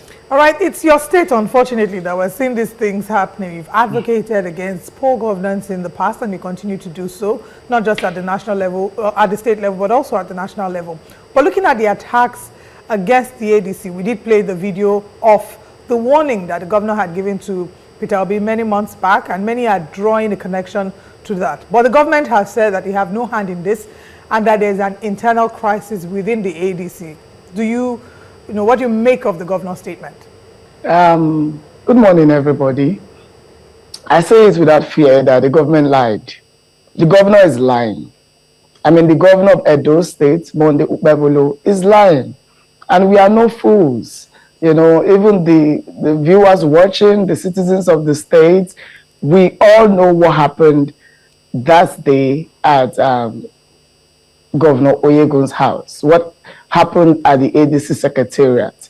The governor coming to play innocent is just funny. But it's good to know that they are scared, of admitting the truth, which is that they probably sent thugs. I'm not saying they sent because there's no hard evidence. Yeah, they probably sent thugs to the ADC Secretariat and Oyegun's house to attack Peter Obi and the ADC members. So I would just leave it there by saying that the government lied, the governor lied, but it's fine. We all know what happened. Just to clarify, because we don't want to make any insinuations that would lead to something we're not sure of. You're not Are you categorically saying that the government sent thugs to attack the ADC? That's why I said probably, because if you watch the video you just played, showed a direct threat on Obi's life. The governor said it with his mouth that he cannot guarantee Obi's security if he visits the state without telling him. He said it. In fact, he had lied as at then that when Obi visited, 3 people died. His commissioner for information, Afebwa, came on air to affirm that 3 people died. Until date, they were unable to provide bodies. It's just a sham on democracy. This is a shame on Edo State. And I'm so embarrassed to be, from or based in that state. The government is lying to the camera, but like I said, it's fine. You know what happened. I know what happened. The citizens of Nigeria know what happened on that very day. I'm not saying they sent thugs. I'm saying they probably sent thugs. In fact, if the DSS was functional, the first person to arrest is the governor. The first person to be questioned is the governor. The first person to be invited is the governor. But we are Nigeria, and so this is it. Thank you, Precious. Fortunately or unfortunately, governors enjoy immunity in Nigeria, according to the 1999 Constitution. But let's talk about the area where these things happen, the ADC Secretariat and former Governor Oyegun's house. Is it close to any security formation? In the heart of Benin. It's very worrying. In the heart of Benin, just beside government house. Also beside the police state CID. You do not understand? I'm glad you mentioned this because it's worrying. That Oyegun's house is in the heart of Benin, where it happened, where there was a shootout. So I'm very happy you mentioned this because it's worrying that politically exposed persons in the person of Peter Obi and all the others would be exposed to a level of violence. You have shooting, and there was no security operative in sight to, calm the situation or apprehend those responsible for it. It looks like an organized attack. And I'm saying this without fear or favor. It looks like an organized attack. In fact, if I was to make statements, I would say that probably the security agencies were aware of what happened that very day. Because you can't tell me that thugs were riding on bikes. Bikes have been banned in Benin. Y'all don't understand what's going on. Bikes have been banned in Benin. So how did they drive through on bikes? I have a clip of them on bikes shooting. How did they drive through? How come nobody stops them? We have barricades in front of the DSS office. In fact, the EFCC office is there. The police state CID is there. We were in the center and this happened. Okay, let's put that graphics on the screen for clarity, especially for our viewers. Okay, let's see if we can have that graphics on the screen there. So what we have here is the DSS office is not far off from the ADC Secretariat. They say it's approximately 5 to 10 minutes drive on Sapele Road, Benin. You've also mentioned that bikes have been abolished, if you use that word. And then the proximity there shows that roughly, if there was any attack, like we know there was, the police should be able to get there on time. Can you confirm to us once again that this ADC Secretariat is in a secured environment? Yes. So, being in a secured environment... It is. And apart from even ADC, apart from the ADC Secretariat, the former governor's house, John Odige Oyegun, is in the midst. I wish that you could put it up on the screen. It's in the midst of it. It's even closer to these agencies that I've mentioned. Listen, I'm going to say once, I'm going to say again, the government of the day knows what happened on that very day. The security agencies knows what happened on that very day. It's just unfortunate that they've chosen not to do anything. Like I said, it's like orchestrated. It was all planned between them, probably, and the thugs. But is this also a sentiment that the majority of the citizens in Edo State uphold? What's the general sense? What are they saying? Are they speaking about it as much? The Edolites I know are very angry. They are very offended. I think one thing, I'll say one thing here. Edo people are not people you can intimidate. In fact, they cannot even stand you intimidating someone else. And I fear that soon they may arise and resist this governor. I fear that very soon the Edo people will stand up, because you don't tell them what to choose. You don't tell them who to like. They do what they please. They do what is right. They're going to be watching you as though they don't know what you are doing. Like an adage in the Edo language, it says, we don't plan together, but we think alike. Soon they are just all going to react. And that's where I fear this is going to. I tell you for a fact, the Edo people are so displeased, they are embarrassed, and very soon they are going to react to what the governor is doing. This is a slap on democracy. All right. Earlier on, we spoke to a member of the All Progressives Congress. He is a former chairman, Cross River State, Mr. Alphonsus Iba.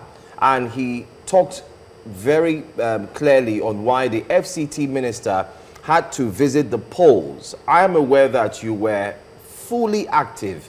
Let me use that language, the Gen Z language. You were fully active at the just concluded by-elections up until the wee hours of the night. You were following, especially at this, the room, ensuring that the votes were well counted, and then you encountered some challenges. But let's play a quick response when we asked the APC member this morning why the FCT minister was touring the polls.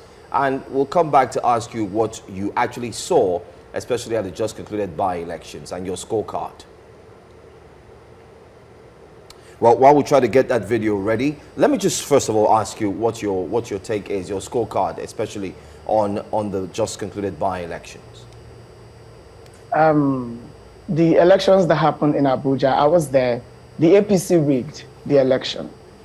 They rigged the election. 1 minute we were winning, ADC was topping it. ADC gave them a goose chase.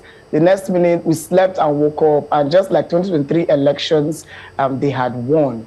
I think now that it's deliberate that INEC and its cohorts push collation, delay collation till midnight, where everybody is tired. What they do is they delay it to to the depth of the night where you are tired and you are seeing bad boys coming. I was at one of the collation centers, and I know the amount of bad boys that suddenly started coming in, you know. The elections were rigged. I was so embarrassed seeing the minister, Wike, come on air to say that the election was good. I don't know if they don't know that the world is watching. I'm probably laughing at us. An election that only 7% voted was good. If you send your child to school and he comes back with 7% over 100, you are going to clap. These guys deserve to be flushed out of our system. These guys are a menace.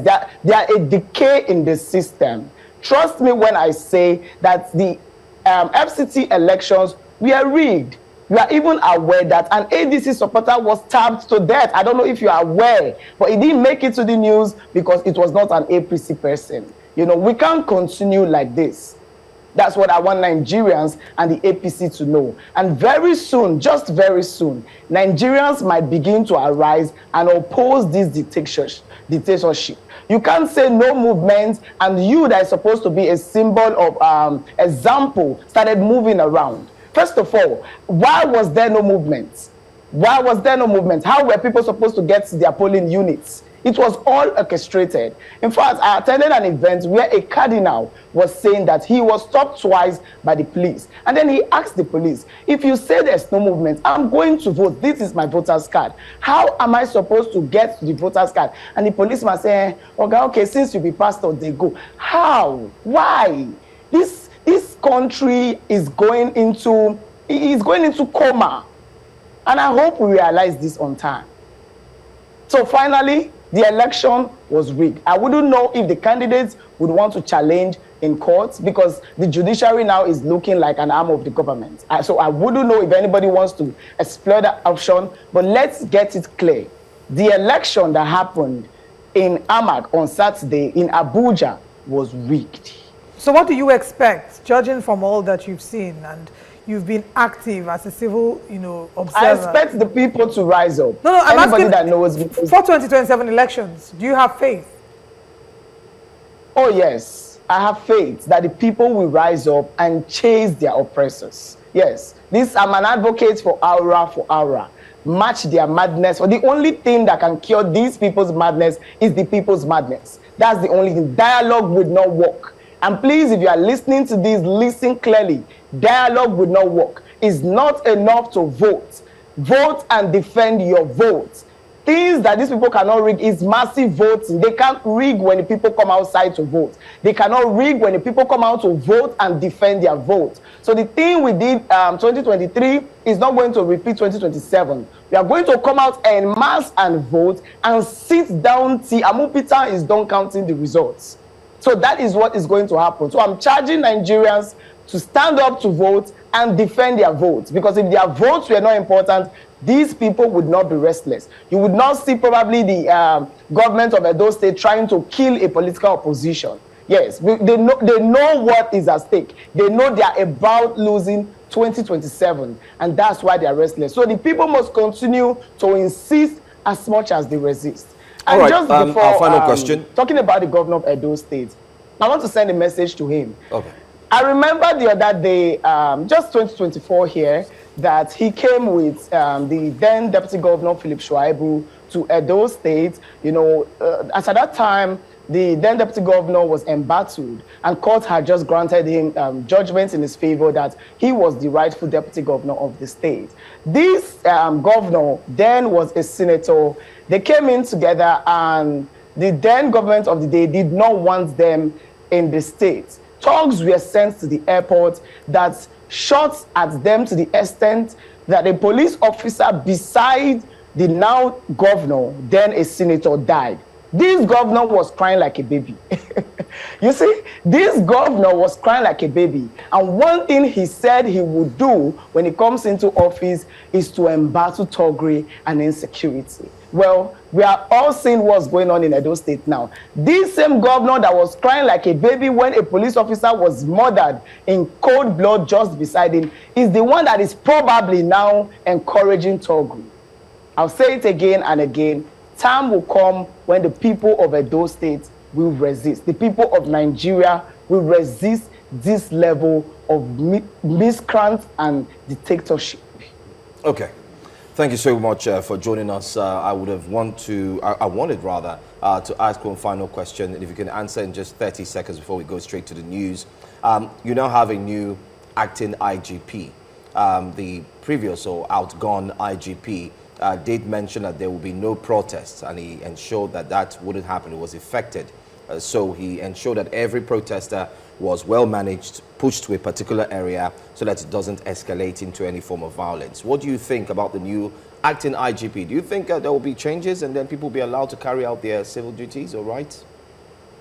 I don't think there will be changes. They are all one and same, from Ebetekun to Olatunji. I don't know if the presidents have a problem with other tribes though, but I think they are all one and same. Just the way Amopitan is saying with Mahmoud Yakubu, let Nigerians not be deceived or distracted. I feel this is just a distraction.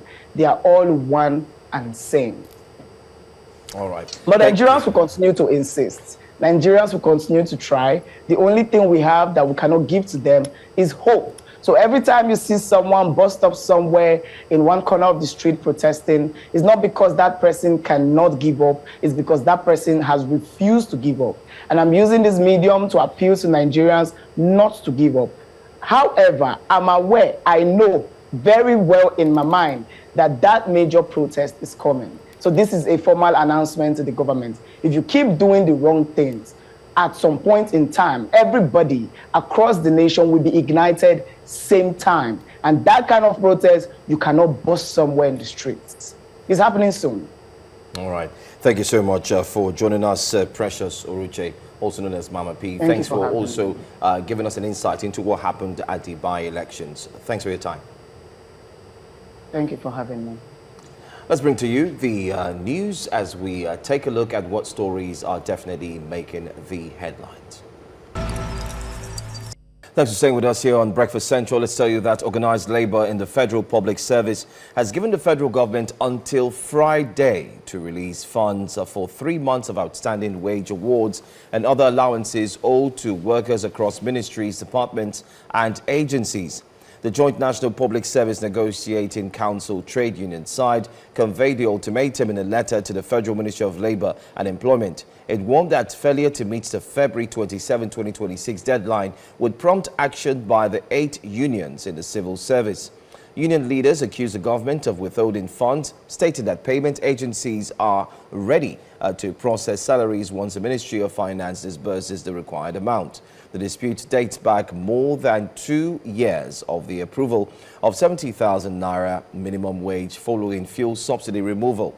Labour officials say 3 months remain unpaid since July 2024, increasing tension with the workforce. And now let's go to police matters as a newly appointed Inspector General of Police, Tunji Disu, has taken over as the 23rd indigenous acting Inspector General of Police after his decoration at the State House by President Bola Tinubu. Disu, while taking over from Kayode Egbetokun, says that despite the new appointment, he will continue to be the officer that is known by personnel of the force and one who recognizes the sacrifices being made by personnel. Early in his remark, the former Inspector General of Police urged his successor to consolidate on the gains that the police has enjoyed under his watch and appealed to personnel to continue to support the current police management. Well, still on police matters, President Bola Tinubu has called on the National Assembly to begin the process of amending the Constitution to provide for the establishment of state police. Let's also tell you that the president said the move would help secure communities, reclaim forests from criminal groups and strengthen protection for citizens. The appeal came during an iftar dinner with senators at the presidential villa in Abuja. The president described the gathering as a demonstration of shared commitment to national development and effective governance. He urged lawmakers to remain focused on passing legislation that promotes the welfare and prosperity of Nigerians. Tinubu also stated that this will be necessary, especially for securing the country.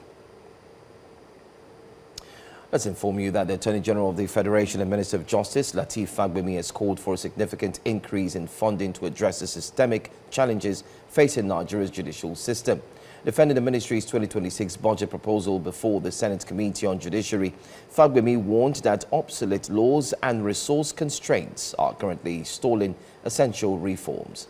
Fagbemi revealed that limited capital releases during the 2025 fiscal year severely hampered the execution of critical projects in human rights programs, identifying infrastructural deficiencies, prison overcrowding, and restricted access to legal aid as pressing issues that require immediate financial attention.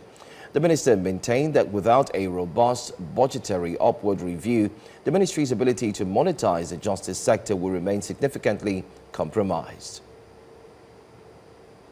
Inadequate funding occasioned by budget shortfalls and delayed budgetary releases. Human rights concerns such as prison overcrowding and limited access to legal aid.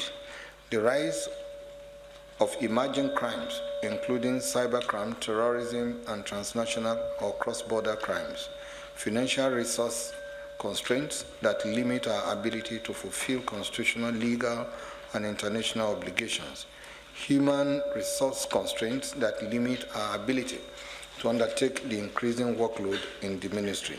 I want the ministry to also, this is the budget period, if you believe that this will take care of all your requests, fine, but if the event after our visit and all the comments we made, there is a desire to improve this budget, you can also make the point now, and we will tell you what to do. Where the justice sector is delayed, where your performance is delayed or is hamstrung through bureaucratic bottlenecks, then the system is put under pressure.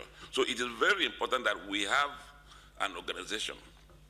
We have a process that responds speedily to the demands of the justice. Our story has it that Prince Harry and Meghan Markle have visited a hospital in Amman, Jordan, at the invitation of the World Health Organization to highlight humanitarian support for conflict-affected civilians. The Duke and Duchess met children evacuated from Gaza for urgent medical treatment, including teenagers injured in the conflict.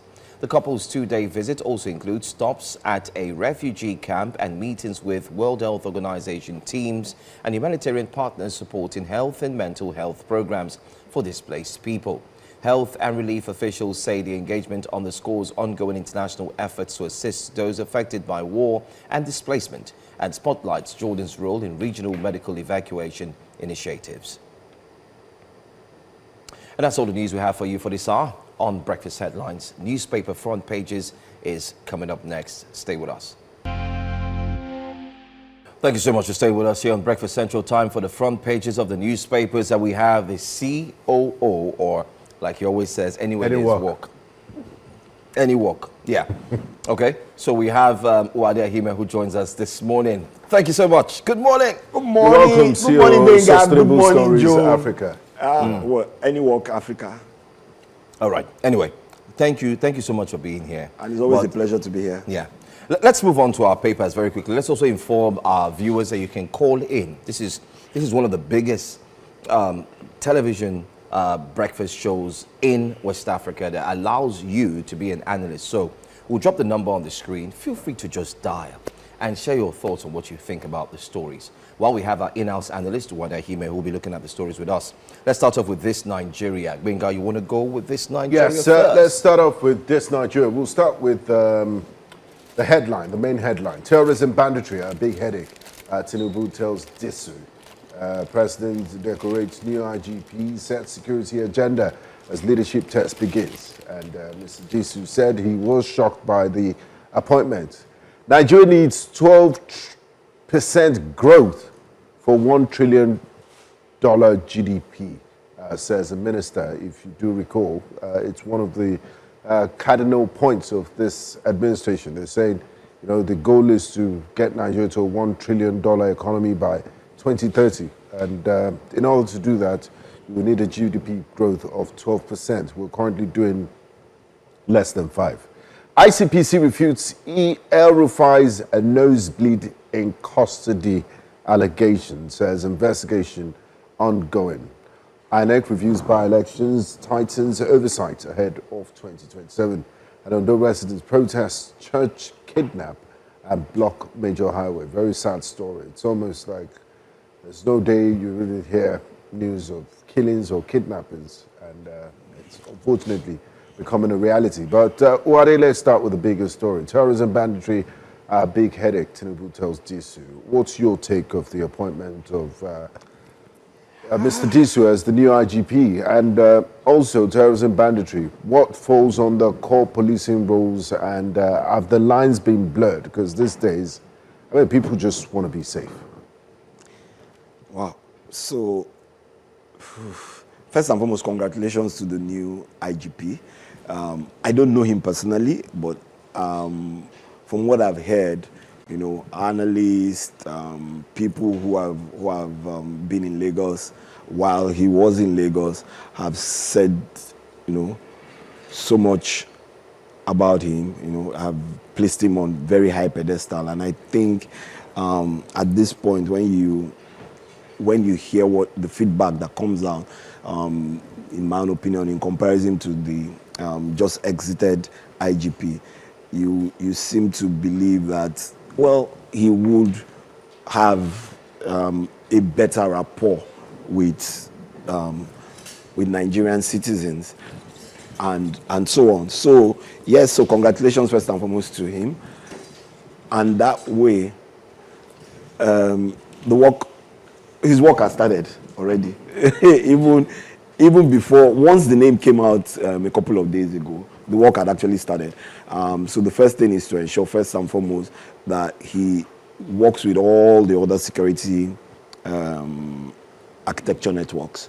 Because the first point of security, or securing the lives and properties of Nigerians, falls on the Nigerian police. Absolutely, they are the first. They are the first point of call. Point of call. Yeah, and with terrorism and all, a number of all these things, you can start by nipping in the bud, with the community policing, nipping suspected those who are suspected of criminal or nefarious activities and so on. So that's, I think, his first step in terms of realigning the police, and then that coordination across security architecture becomes very, very important and critical.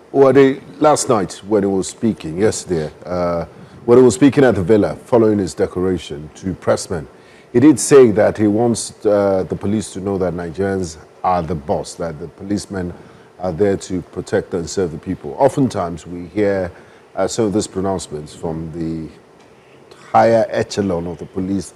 They dismantle roadblocks. You know, there's what you call the initial gra-gra on the streets, and later on they fall back to business as usual. What difference would he make, and how? And do you think this message will trickle down to the rank and file of the police, which Nigerians interact with on a daily basis? Those rank and file that stopped a tourist and said, "Oh, you're a tourist. Okay, now they go inside bush, go kill animal." You know, all those sorts of things. So the truth about it is this: would you resonate down the rank and file? From what I've heard, and what a number of analysts, you know, independently have said about Mr. Disu, I think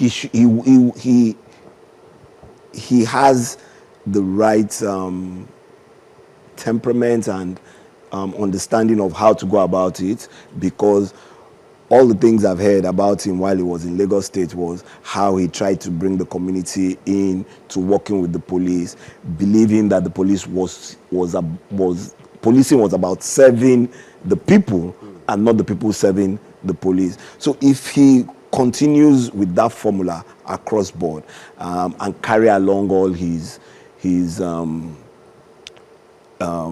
team that would work with him and resonate that message across board, yes, I think he can do it. But it's not just about the talk, it's also about the action.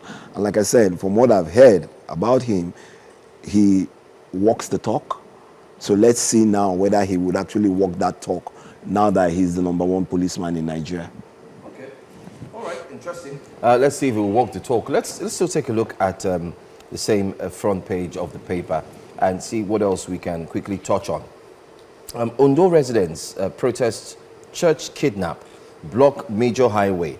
This is quite synonymous, or similar to what we did see in Ebonyi just over the weekend, where members of residents of the community came out and protested. They blocked the road. They said if the government wouldn't do anything, then they would have to do their own, and that's security. Police rescue 1 victim, arrest suspect after attack, they say. This is the same Ondo State, remember the war incidents as well. I mean, I don't know what your take is. It seems Mr. Diso has not even started yet. Yeah, well, and welcome back. Yes, and these are the things that I guess we were talking about when we were speaking about Mr. Diso.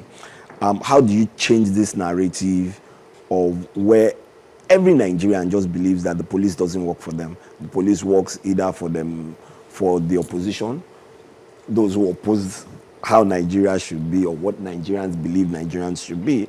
And they are also most likely wrongly, because it's not majority of the policemen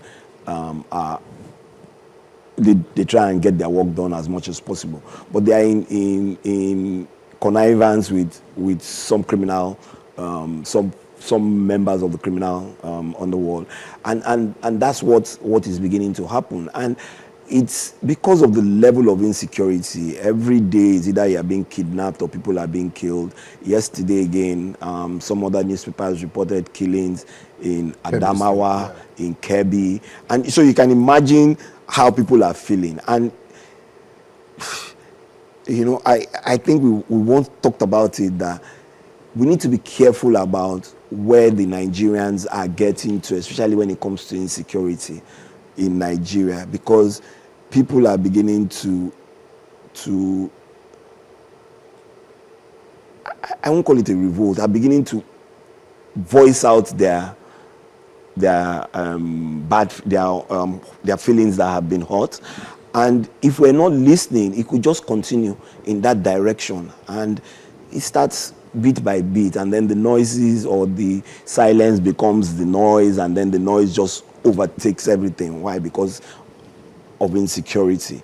And a large portion of insecurity comes from the fact that economically, many people are poor.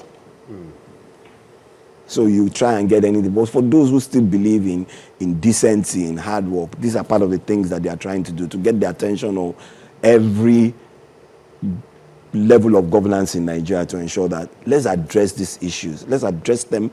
We've been asking to address them, and elections are coming. It could become worse, and I hope it doesn't. But let's address these issues the way we are meant to address them, that we're addressing them for Nigerians, and not just because is another label of 10 people died. These are Nigerians, irrespective of tribe, tongue, religion. They are Nigerians, and let's address them as Nigerians. Okay. Nigeria needs 12%. Before we go to the next newspaper, Nigeria needs 12% growth for 1 trillion GDP. Is this aspirational? Is this doable, looking at the current economic realities, looking at the fact that we can't even boast of a few hours electricity, and that's the backbone of industrialization? Or is this just empty talk? Well, it will be empty talk if you don't implement the reform policies in the right manner or in the correct direction. And I hear the minister say this, but it's the same minister who a couple of weeks ago was also saying that the budget implementation has not gone down properly. Probably only 1/3 of it since 2023 has really been implemented. And we're talking about almost 3 years of budgeting now. Overlapping, yeah. Yeah, overlapping. And if it's overlapping, we're talking about 3 years of reforms, 3 years of budget to ensure that those reforms kick in and start to see the dividends of those reforms. However, remember at one point in time, the IMF and the World Bank had said that some of these things might take 10, 15 years. But if you're not beginning to see those things, especially in the informal sector, are you with me? Then that $1 trillion economy will be a far cry. And why do I say that? Because the sectors that contribute between 40 to 60% of the GDP are just in limbo. Yes, there's been a lot of stability in the foreign exchange market. There's a lot of stability in the money market. Capital market seems to be on the rise, but I'm always a bit skeptical because I don't know why, but I think I see some form of black hole somewhere, and that bubble would burst at any particular point in time. However, not to scare anybody, is the fact that how are we even implementing these reforms in terms of building the right infrastructure, creating the right atmosphere for economic growth and all? Because we're not seeing a GDP is still basically between 3 and 5%, struggling to even get to the higher sides of 4. So let alone double digits. That's it. And even that's how much of the growth is inclusive? And that's the point. So the inclusive sectors that need to grow that GDP to get it to double digits, they're not feeling those reforms. Okay. And I don't know when they're going to start to feel them, really. Tough one. Let's go to another newspaper very quickly. Let's go to the Nigerian Tribune. Let's see what the Nigerian Tribune has in store for us. Don't forget you'll also drop a comment or two. Let's know what you think. The Nigerian Tribune says, gunmen attack Ondo Church, abduct 6 worshippers. Army, police, local vigilante rescue 1, apprehend suspect, community protests, block highway. Kwankwaso Makinde in closed-door meeting in Ibadan. 2027 is Makinde trying to move to the NNPP since the PDP is the transfer window still open? It's still open. It's still open. We're getting to the critical parts of the transfer window. Yeah, but I think most of the players have moved. Well, Makinde has an issue with the P. But let's get your thoughts. Yeah, but before we get your thoughts, we need to go pay some bills. And when please, let's pay those bills. The conversation. Welcome back to Breakfast Headlines, and we still have Wade Aime, who's joining us to analyze the biggest stories in the news. And we're currently looking at the Nigerian Tribune newspaper. Before we went to that break, Joe did speak about Kwankwaso Makinde in closed-door meeting in Ibadan. This is part of the politicking that is happening as we inch towards the big 2027 general elections. And we've been, I mean, if you've been a follower of Breakfast Central, we always use this footballing analogy to, analyze some of the political moves in the country. And I'm wondering if the political transfer season window is still open. What could have happened? I know you're not soothsayer. It was a closed-door meeting, so even journalists are not, they don't have access to the information of what happened. But from your point of view, what could they be discussing? Okay, is it opposition, or are there talks to align? Well, you can't tell. I can't tell what the talks are about, but my thinking and my opinion is, first and foremost, and while we're off air, you did bring that up. Governor Makinde is second term governor, and he's on his way out. So first things first is, in order to, let's even leave the governorship elections, in order to hold control, you need to be sure that your opposition doesn't even win the presidential elections in that state, which you, in 2023, helped to ensure. So you need to get an anointed successor. Well, I don't know about the anointed successor. You need to you need to first and foremost play your cards that if you don't lose out on that presidential election, then that successor that you are anointed person, or whoever is going to be, will have that great opportunity to now win the elections. But there are talks that Makinde is also interested in the presidency. And yes, so can he do two things at the same time? Oh, yes, he can. Can he multitask? Yes, why can't he? Political multitasking. Yes, is so he will run. And that's where, because the presidential elections come first, that's where the tricky part is. If he runs for presidency, for instance, are you with me? and he decides, maybe that's part of the discussions with Kwakwanso, and Kwakwanso says, okay, you know what, I would run as your vice, for instance. The first thing is that he, as the presidential candidate of whichever party he is, he must win in Oyo State, which is his home state. That gives you credence. So those are the permutations first and foremost. So if I'm going to do that, who would I go with or who should I go with? And those are the kind of permutations he's going to be looking at, because once you're able to first and foremost win that presidential election, even if it's by 1 vote, then you have a say when you go out the next day and say, you know what, I delivered this state. And we made sure that this state did not fall into the opposition, as I have ensured that all through my 8 years. Yes, I did support the opposition in 2023, but all through my 8 years, I've kept this state as this party state. And we have shown it again in these elections that we actually hold control of that state. So really what they've discussed and all the permutations, I can't tell you, but those are some of the things. Okay, well, I believe we have a call. Uche from Abia, good morning to you. Hello, Uche from Abia. Good morning, everybody. Good morning, sir. Yeah.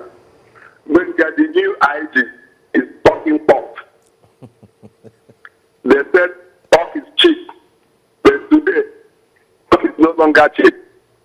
People are eating from talking. Some people are being paid through talking. What am I trying to say? Last year, the president of the country declared state of emergency on insecurity. Since that time, are we being secured? Look at the headline. So talking is not the problem, doing the work. The last one that existed, I mean the Inspector General of Police, when he was being appointed, he told us he feel like a lion. He feel like running like a lion. Under his nose, people were dying. So it's not about talking. The National Assembly, they changed our national anthem. Are we not having corruption? Are we one? Is the presidency behaving as if Nigeria is one? I read something in regards to this new IG, that he left for how many days for him to retire? Either 48 days. I don't know whether it's true. If it is true, those people that have about 2 years or 1 year or 3 years to live that are existing because of the appointment, will they be happy? Will they not be sabotaging the system? That is the problem. If the foundation is faulty, it's a pity what we are going to get. Let them do the right thing so that our institutions will work. Be the way it is, appointing your person, doing this and that. That is what making our institution not to work. Go to heaven and come back. If they start doing the right thing, Nigeria will move forward. God bless you people. Thank you very much, sir. From Abia. It says talk is cheap. Yeah, talk and that's, is cheap. and that's Get what to we work. said Get to about work. the IG. You need to walk the talk. We need to walk the And talk. not talk the walk. And not talk the But walk. finally, on this Makinde story, do you think if he throws in his hat for the presidency, he might stand a chance? If he, knowing he's from the same region as the president. well, he'll be running on another party's platform, and it doesn't make any difference. Whichever party is going to contest the elections against the incumbent, first and foremost, everybody will say he has to be a South-South person, or someone from the South, not South-South, someone from the South. And if that's the way they've positioned the politics of Nigeria, then yes, he has a right to run as a presidential candidate for any party he decides he wants to run. Does he stand a chance? Until then. Until when the days Nigerians decide to go out and vote, and like I was listening to a number of the discussions we were having before now. Yeah, Nigerians, I know that, like Dele Momodu said, Nigerians first and foremost are the opposition. This is not the party. We, the electorate, are the opposition. Anyone against bad governance is the opposition. But let's take this call from Stainless. Good morning, Stainless. Hello? Okay, I believe we lost that call. So, yes. Anybody, so it's not just about bad governance. Anybody who believes in the future of electioneering in Nigeria are you with me, is the opposition. And what do I mean by that? You don't just register not to vote. You register so that you can go and vote. And you can say in your heart of heart that my vote was probably that vote that made the change that brought Nigeria to being Nigeria rather than a combination of ethnic and religious divides that everybody plays on when it suits them. Okay. I believe it's time to move on to the next. Let's go to another paper. So very the quickly. Punch newspaper. The Punch has a lot of stories. Before that, I also there have as to well. highlight that Tinubu, to do so, you have my full support. There's a litany of, and in the newspapers, you start saying congratulatory messages. You should have told them to please Stop. hold on that. Yeah. Sowore, PCRC, Lasso, Nasfat, Kegite, Lord is appointment. Kegite? Is their opinion also needed? If he was a Kegite while he was in school, then they will load his appointment. So He's the a member Kegite, of the association. he's He's a General registered of association in Nigeria. Are you a member of Kegite? Pawan Drinkers Club. When you call them Kegites, it's just like, what's it called? But it's the Pawan Drinkers Club. It's in every higher institution in this country. It's legal? Yes, it is. It's a registered association. Sorry, I can't talk about Kegite. I'm fasting. Let's move on. So am I. Let's move on to another So am story. I. Let's look at the Punch, please. The Punch newspaper. Tinubu to Senate, amend constitution for state police now, he says. Recapitalization, 13 banks race to meet March 31 deadline. Tinubu's executive order blocks 2 trillion naira NNPC fees. Wike Makinde camps lock horns ahead of March convention. All right. And on the front page down there, you can see the stories we've taken already. Labour issues Friday ultimatum to federal government on wage arrears. Lautech mourns as 6 nursing students die in road crash. We took this story 2 days ago. And 2027, Kwankwaso Makinde hold closed door meeting. There's pretty much nothing more to talk about, especially from the papers. But as it Tinubu were. to Senate, yes, amend constitution that's for the, state police now. Now, that's the big one. And I think that will be possibly IGP's first task to ensure that there should be state police. So in what, I mean, if you could advise the Senate, what sort of mechanism would you want for our state policing so it will not be subject to abuse? We saw what happened in Edo State. Sorry. Apologies for that. And what has happened in different parts of the countries where people use instruments of office to manipulate, to go against opposition or manipulate election results. Just in the Tribune, Catholic bishops are warning against use of state institutions. And some of those state institutions happen to be the police. So how can the Senate, make provision for state policing that will protect all Nigerians and, yes. So first and foremost, let me say this. I think the act that provides for policing in Nigeria is strong enough, are you with me, in terms of how it is meant to operate. So the question is whether those who manage that process, you manage them correctly. And let's not make a mistake. When everybody says, oh, people use the apparatus of the state. Yes, and it's not only in Nigeria. It's been done in America today. It's been done all over the world. I just need us to correct that. But it doesn't make it right. And that's why I said that the laws that set up the policing system in Nigeria are strong enough.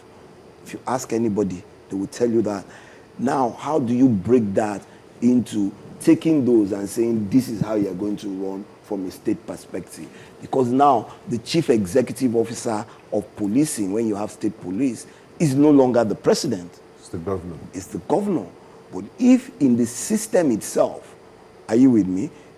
You have, and those are the things you need to ensure that you put into a system that makes sure that it works. For instance, because you have a national police system, the governors don't just have the right to say, oh, okay, call a commissioner to go and do X, Y, Z. you have to go through a process. And those are things you need to build into that law. And Nigerians and those who understand security apparatuses and security systems know how to review these things and put them in so that you don't turn them into clandestine Are you for organizations. state police? Oh, yes, I am. There was state policing while I was growing up.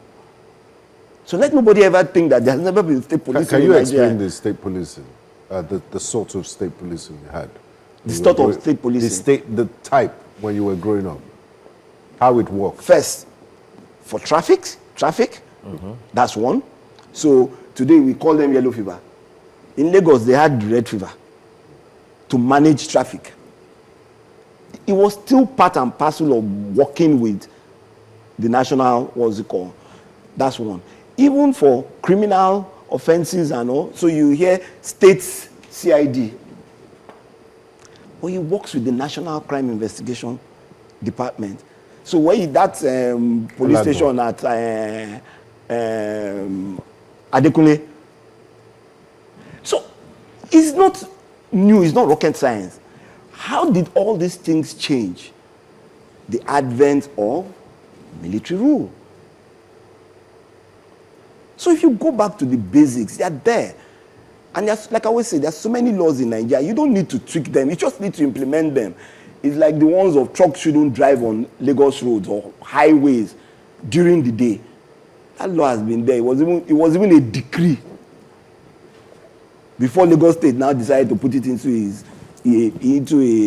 and is not an edict, an act of the state. Because it's a decree for the national and edict. Now, the question on the lips of Nigerians, because they're reading all these headlines every day, X number of people die here, die there. So when this state policing is finally implemented, how much of it would it reduce the killings and the incidents of terrorism and banditry? Would it be the silver bullet to solve Nigeria's problems? I don't think. Let's not even get to silver bullet. So let's say how much difference would it make? In my own opinion, I think it should start to make a bit more difference. Why? Because you see, when you start to getting people from within your communities who are helping create an environment for providing the right adequate security and so on and so forth, you get? Then it becomes an issue of you all know who is who, you know who to reach out to. So for instance, if there's an issue in my area, I will call what's it called? Is it 711 or whatever the number, 911? And then I get to one person and then they ask me, oh, which area is that? Oh, maybe there's no patrol in that area. But if you have someone within that community who you know is a member of the state police, who, if you reach out to the state command and you can reach out to those people and so on and so forth. So it's all about, when you say community policing is an outshoot of the state police working along with the communities. And then you now start to find out that interstate crimes are handled from a national perspective because there must be collaboration. Just like the FBI. Exactly. And that's how so when we were, there's always been state CIDs and there's federal CID. When people flee from one state to the other, the state CID within that state will deal with it along with it. And when it gets to that point, then it's transferred to the... Just like we have the CIA and the FBI. And the LAPD and the NYPD. Well, you see, these things were existent. These things were existent in Nigeria. And the reason why they were existent was those who set up those rules, that's how you walked where they were. What about control is why all these things are fall under one place. I mean, my 2 cents in this is the men and women need reorientation. You need to equip. Look at a state like Niger State with vast land and territory that's bigger than the entire Belgium.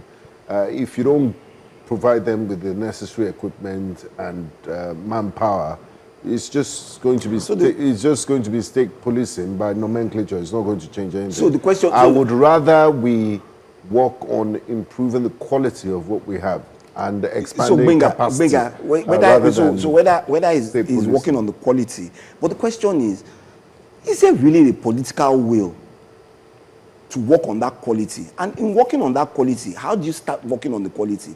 It's through education. Where 36 of the states, just writing Wike alone, you have 15% pass rate across Nigeria or 20% pass rate. How does that help you? These are the issues. But unfortunately, we're at time to the end yes, of and the issues. show. Thank you so much. Time is up. And it's always a pleasure. It's always a pleasure being here. Thank you for having me. But I don't agree with you on state policing. You don't agree, and that's fine. I'm in between. I'm in the middle. It's subject to abuse. We'll find out. Everything is subject to abuse. We'll find out. Yeah. I mean, there are human rights and laws and so on. Well, thanks for watching. We'll see you again tomorrow when we come back on the air for the Friday edition, the weekend starter on Breakfast Central. Judiciary is up next, followed by Business Edge, and of course the 12 reported Blessings Mosugu. Stay here. News Central. We'll be right back.